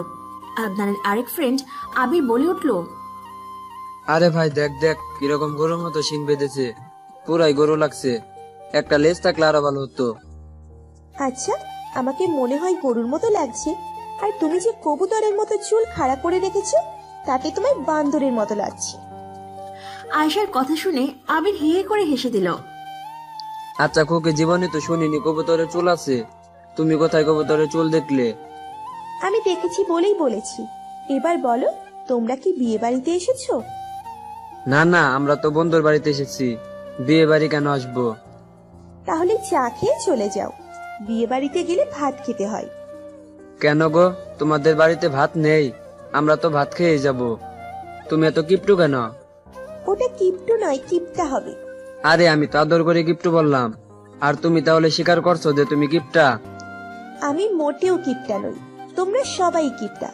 জানো না কারো বাসায় গেলে চিপস চকলেট নিয়ে যেতে হয়? এসব না নিয়েই খাম্বাগুলো চলে আসছে। ঠিক আছে, এরপর তোমাদের বাসায় আসলে চিপস আর চকলেটের দোকান সহ নিয়ে আসবো। আর আমাদের যে ভাত খাওয়াবে ওটার খোটা দিও না, তাহলে যে মনে অনেক বড় ধাক্কা লাগবে গো। আচ্ছা ঠিক আছে ঠিক আছে, এত করে যখন বলছো তাহলে আমি খোটা দিব না। কিন্তু হ্যাঁ, এটা মনে রাখবে যে আমি কত দয়ালু, তোমাদের মতো ভিখারিদের খাবার দিয়েছি। আচ্ছা আচ্ছা, মনে রাখবো। এখন তুমি আসতে পারো। আয়েশা চলে গেল। আবির আদনানের দিকে তাকিয়ে বলল, ভাই তোর বোন শেষমেশ আমাদের ভিখারি বানিয়ে দিল। আমি প্রত্যেক দিন ওর জ্বালানো সহ্য করি, এবার তোরা একটু সহ্য কর। ও একটু বেশি পাকনামি করে, কিছু মনে করিস না। আরোহী আর রিঙ্কি সবাইকে ডেকে লাঞ্চ করানোর জন্য ডাইনিংয়ে নিয়ে গেল। সামান্থা কিচেনেই দাঁড়িয়ে আছে। আরোহী ওকে আদনানদের সাথে বসতে বলল, কিন্তু সামান্থা গেল না। চুলা একটা পাতিল বসিয়ে দিয়ে পানি ঢাললো। নুডলস বানিয়ে খাবে সে। এ কি সামান্তা, তুমি ডাইনিং এ যাও, লাঞ্চ করবে তো? না মামনি, আমি লাঞ্চ করব না। আমার নুডলস খেতে খুব ইচ্ছে করছে, তাই নুডলসই খাবো। খাওয়ার মধ্যেই আদনানের মুঠোফোনটা বেজে উঠল। জুই কল করেছে। হ্যালো জুই। হ্যাঁ আদনান, তুমি একটু এয়ারপোর্টে আসতে পারবে? এয়ারপোর্টে? কিন্তু কেন? অ্যাকচুয়ালি আমি বিডিতে চলে এসেছি। তুমি তো বলেছিলে আমাকে নিতে আসবে, তাহলে আজ আসবে না? ঠিক আছে, আমি আসছি। কে রে আদনান, জুই কি বললো? ও বিডিতে চলে এসেছে, ওকে আনতে যেতে হবে। আমি খেয়েই চলে যাব, বেশি সময় তো লাগে না, জাস্ট 25 মিনিট। তোরাও ওয়েট করিস, ওকে দেখে তারপর যাবি। আদনান খাবারটা খেয়ে ওর বন্ধুদের রেখেই চলে গেল। সামান্তা কিচেন থেকে সব দেখছে আর নিজেই নিজেকে প্রশ্ন করছে, কে এই জুই, যার জন্য ভাইয়া ওনার বন্ধুদের ফেলেও চলে গেল? সেই দিন তো এই মেয়েকেই জানু বেবি বলছিল, আর এই মেয়েই তো আমাদের বাড়িতে থাকবে এখন থেকে। ভাইয়া কি সত্যি এই মেয়ের সাথে অ্যাফেয়ারে আছে? সামান্থা বিকেলে ছাদে ওর ফুল গাছে পানি দিচ্ছে। আদনান ফুলের টবগুলো সামান্থার জন্য এনেছিল। অনেকদিন ধরে যত্ন নেওয়া হয় না, তবে আজ একটু যত্ন নেওয়ার ইচ্ছে হচ্ছে, তাই সে পানি দিচ্ছে। সামান্থা বারবার ছাদ থেকে নিচে উকি দিয়ে দেখছে আদনান আসছে কিনা। 1 ঘন্টা হতে চলল, তবুও আসছে না সে। সামান্থার অপেক্ষার অবসান ঘটিয়ে আদনান চলে এলো। এর সাথে জুইও আছে। সামান্থার চোখ ছলছল করছে। সামান্থা নিচে গেল না, ছাদেই একটা দোলনায় বসে পড়ল। আদনান জুইকে নিয়ে সবার সাথে দেখা করালো। জুই শুধু একজনকেই খুঁজছে, সেটা হলো রকি। আদনান, রকি কোথায়? ওকে তো দেখছি না। তুমি হঠাৎ রকিকে খুঁজছো যে? না মানে সবাই যখন এখানে, তাহলে রকিরও তো থাকার কথা, রাইট? জানি না, ওকে তো আমি ফোন করেছিলাম, বাট রিসিভ করেনি। আমি ওকে অনেকদিন ধরে ফোন করছি, বাট ফোন ধরছে না। ও কি জানে না আমি ওকে কতটা মিস করছি? মানে মিস করছো মানে? আসলে আদনান, তোমাকে বলা হয়নি, আমার আর রকির বিয়ে ঠিক হয়ে গেছে। অ্যাফেয়ারে আমরা আছি। আমি বিডিতে আসলেই বিয়ে হওয়ার কথা ছিল, বাট ওকে তো পাচ্ছি না। প্লিজ আদনান, তুমি কিছু একটা করো, দেখো কোথাও ওকে পাও কিনা। আমি দেখছি কি করা যায়। আদনানের ফ্রেন্ডরা চলে গেল। আদনানও কোথায় চলে গেছে। জুইয়ের একা একা ভালো লাগছে না, তাই সে ছাদে গেছে। ছাদে গিয়ে দেখলো সামান্থা মন খারাপ করে আকাশের দিকে তাকিয়ে আছে। জুই চিনতে পারলো না সামান্থাকে। হেই, হু আর ইউ? কারো কণ্ঠ শুনে ধ্যান ভাঙলো সামান্থার। তাকিয়ে দেখলো জুই তাকে প্রশ্নটা করেছে। আমি সামান্তা। কি, তুমি সেই সৌভাগ্যবতী সামান্তা? ও মাই গড! সৌভাগ্যবতী মানে তুমি জানো তোমাকে আদনান কতটা ভালোবাসে? আমেরিকায় থাকতে যখন ওর কাছে যেতাম না, তখন শুধু তোমার কথাই বলতো, আর তোমার ছবির দিকে ছলছল চোখে তাকিয়ে থাকতো। বাই দ্য ওয়ে, তোমার কি মন খারাপ? নিচেও তো গেলে না। না এমনি। চিচি, আদনান ভাইয়ের বিষয়ে আমি এসব কি ভাবছিলাম। ভাইয়া আবার আমায় ভুল প্রমাণিত করলো। এই লোকটার কাছে কখনো জিততে পারিনি আমি, তবে আজকে যাই হয়ে যাক, আদনান ভাইয়ার মান আমি ভাঙাবো। কিন্তু ভাইয়া কোথায় গেল? ভাইয়াকে তো দেখছি না। আদনান ওর বাংলোতে গেছে। রকি যে রুমে আছে সেই রুমের দরজা খুলে দেখলো রকি চেয়ারে হেলান দিয়ে চোখ বুজে আছে। ওর অবস্থা একেবারে করুণ। না চাইতেও আদনানের চোখ ছলছল করে উঠল। হাজার হলেও নিজের ফ্রেন্ড বলে কথা। আদনান দেরি না করে রকির হাত পায়ের বাঁধন খুলে দিল। কারো স্পর্শ পেয়ে চোখ মেলে তাকালো রকি। আদনান ওর কাটা স্থানের দিকে তাকিয়ে দেখলো একেবারে ঘা হয়ে গেছে। চল আমার সাথে, তোকে হসপিটালে নিয়ে যাব। না আদনান, আমি হসপিটালে যাব না। আমি যে অন্যায় করেছি সেটা ক্ষমার অযোগ্য। আমি এখানেই থাকবো, তুই চলে যা। আমি এখন রাগের বসে দুষ্গুণ বিচার করিনি, তাই এমন অন্যায় করেছিলাম। তাই এখন আমায় প্রায়শ্চিত্ত করার সুযোগ দে। তুই তোর ভুল বুঝতে পেরেছিস, এটাই অনেক। তাছাড়াও জুই বাংলাদেশে চলে এসেছে, তোকে খুব মিস করছে, তাই এখন ভালোই চলে আয়। কি, জুই চলে এসেছে? চল। আদনান রকিকে নিয়ে হসপিটালে গেল। রাতে সামান্থা আদনানের রুমে গেল। আদনান তখন ল্যাপটপে কাজ করছে। সামান্থা কাঁপা কাঁপা কণ্ঠে বলল, ভাইয়া? আদনান মাথা তুলে তাকালো সামান্থার দিকে। তুই আমার রুমে কি করছিস? ভাইয়া আসলে আমি তোমার কাছে ক্ষমা চাইতে এসেছি। প্লিজ ভাইয়া আমায় ক্ষমা করে দাও, আমাকে একটা সুযোগ দাও প্লিজ। এখান থেকে বেরিয়ে যা। পারছি, কি ভুল করেছিলাম সেদিন, এই ভুল আমি আর দ্বিতীয়বার করব না। আদনানও ভাবছে ক্ষমা করবে কিনা। বিকেলে জুইও অনেক বুঝিয়েছে, অনেক তো মনোমালিন্য হলো, কেউই তো কষ্ট কম পায়নি। সামান্থা এগিয়ে আসলো আদনানের দিকে, তারপর ওর পায়ের কাছে বসে পড়লো। প্লিজ ভাইয়া এবার মতো মাফ করে দাও, আমি আর তোমায় ভুল বুঝবো না। কথাটা বলেই সামান্থা ফুপিয়ে কেঁদে দিল। আদনান সামান্থাকে দাঁড় করিয়ে শক্ত করে বুকে জড়িয়ে ধরল। 2 বছর পর আদনানের পরিবারের সবাই হসপিটালের করিডোরে দাঁড়িয়ে আছে। সামান্থাকে ওটিতে নিয়ে গেছে। আদনানের শরীর ভয়ে ঘেমে একাকার হয়ে গেছে, কারণ সামান্থার অবস্থা একেবারে ক্রিটিক্যাল। বেশ কিছুক্ষণ পর বাচ্চার কান্নার আওয়াজ শোনা গেল। আদনান দৌড়ে ওটির সামনে চলে গেল। নার্স তোয়ালে পেঁচিয়ে 2টো বাচ্চা নিয়ে এলো। কংগ্রাচুলেশন মিস্টার আদনান, আপনি যমজ বাচ্চার বাবা হয়েছেন। আদনান সেদিকে কর্ণপাত না করেই বলল, সামান্তা, আমার সামান্তা কেমন আছে? নার্স মাথা নত করে নিল। এ কি নার্স, বলছেন না কেন? আমার সামান্তা কেমন আছে? আদনান, আপনার স্ত্রী আর নেই, উনি মারা গেছেন। 2টো বেবি কনসিভ করতে ওনার খুব কষ্ট হয়েছে। আমরা বাচ্চাটাকে বাঁচাতে পেরেছি, কিন্তু ওনাকে শত চেষ্টা করেও বাঁচাতে পারিনি। সব আল্লাহর হাতে। আদনান নার্সকে ঠেলে ওটিতে চলে গেল। সেখানে সামান্থার নিথর দেহ পড়ে আছে, হাতে এখনো ক্যানলা লাগানো। আদনান সামান্থাকে ডাকছে চিল্লিয়ে, কিন্তু সামান্থার কোনো রেসপন্স নেই। শামু প্লিজ উঠো, দেখো আমাদের 2টো মেয়ে হয়েছে। প্লিজ শামু, তুমি আমাদের এভাবে একা ফেলে চলে যেতে পারো না। তুমি না বলতে তুমি ওদেরকে খুব ভালোভাবে মানুষ করবে, এটাই তোমার মানুষ করার নমুনা। এভাবে ওদের ছেড়ে চলে গিয়ে। ছাদে বসে আছে আদনান, সাথে ওর মেয়েরাও আছে। দুজন দুপাশে গালে হাত দিয়ে বসে আছে, আর আদনান স্থির দৃষ্টিতে তাকিয়ে আছে দূর আকাশে। বাবা, আমার মা কোথায়? ওই দূর আকাশে, তাই না বাবা? মা আসে না কেন? জানো, মাকে না আমি খুব মিস করি, কিন্তু মা খুব পচা, আমাদের কাছে আসে না। আমি মায়ের সাথে রাগ করেছি। আদনান তার মেয়েদের জড়িয়ে ধরল। এইভাবে বলে না মা, তোমার মা শুনলে খুব কষ্ট পাবে। তোমার মা যে তোমাদের সব সময় দেখে। আদনান একটা দীর্ঘ শ্বাস ছাড়ল। সামান্তা, আমাদের ছেড়ে থাকতে কি তোমার খুব ভালো লাগে? খুব না বলতে তোমার অসীম ভালোবাসা দেখাবে আমাকে, এটাই তোমার অসীম ভালোবাসা? আদনানের চোখ থেকে 2 ফোঁটা জল গড়িয়ে পড়ল।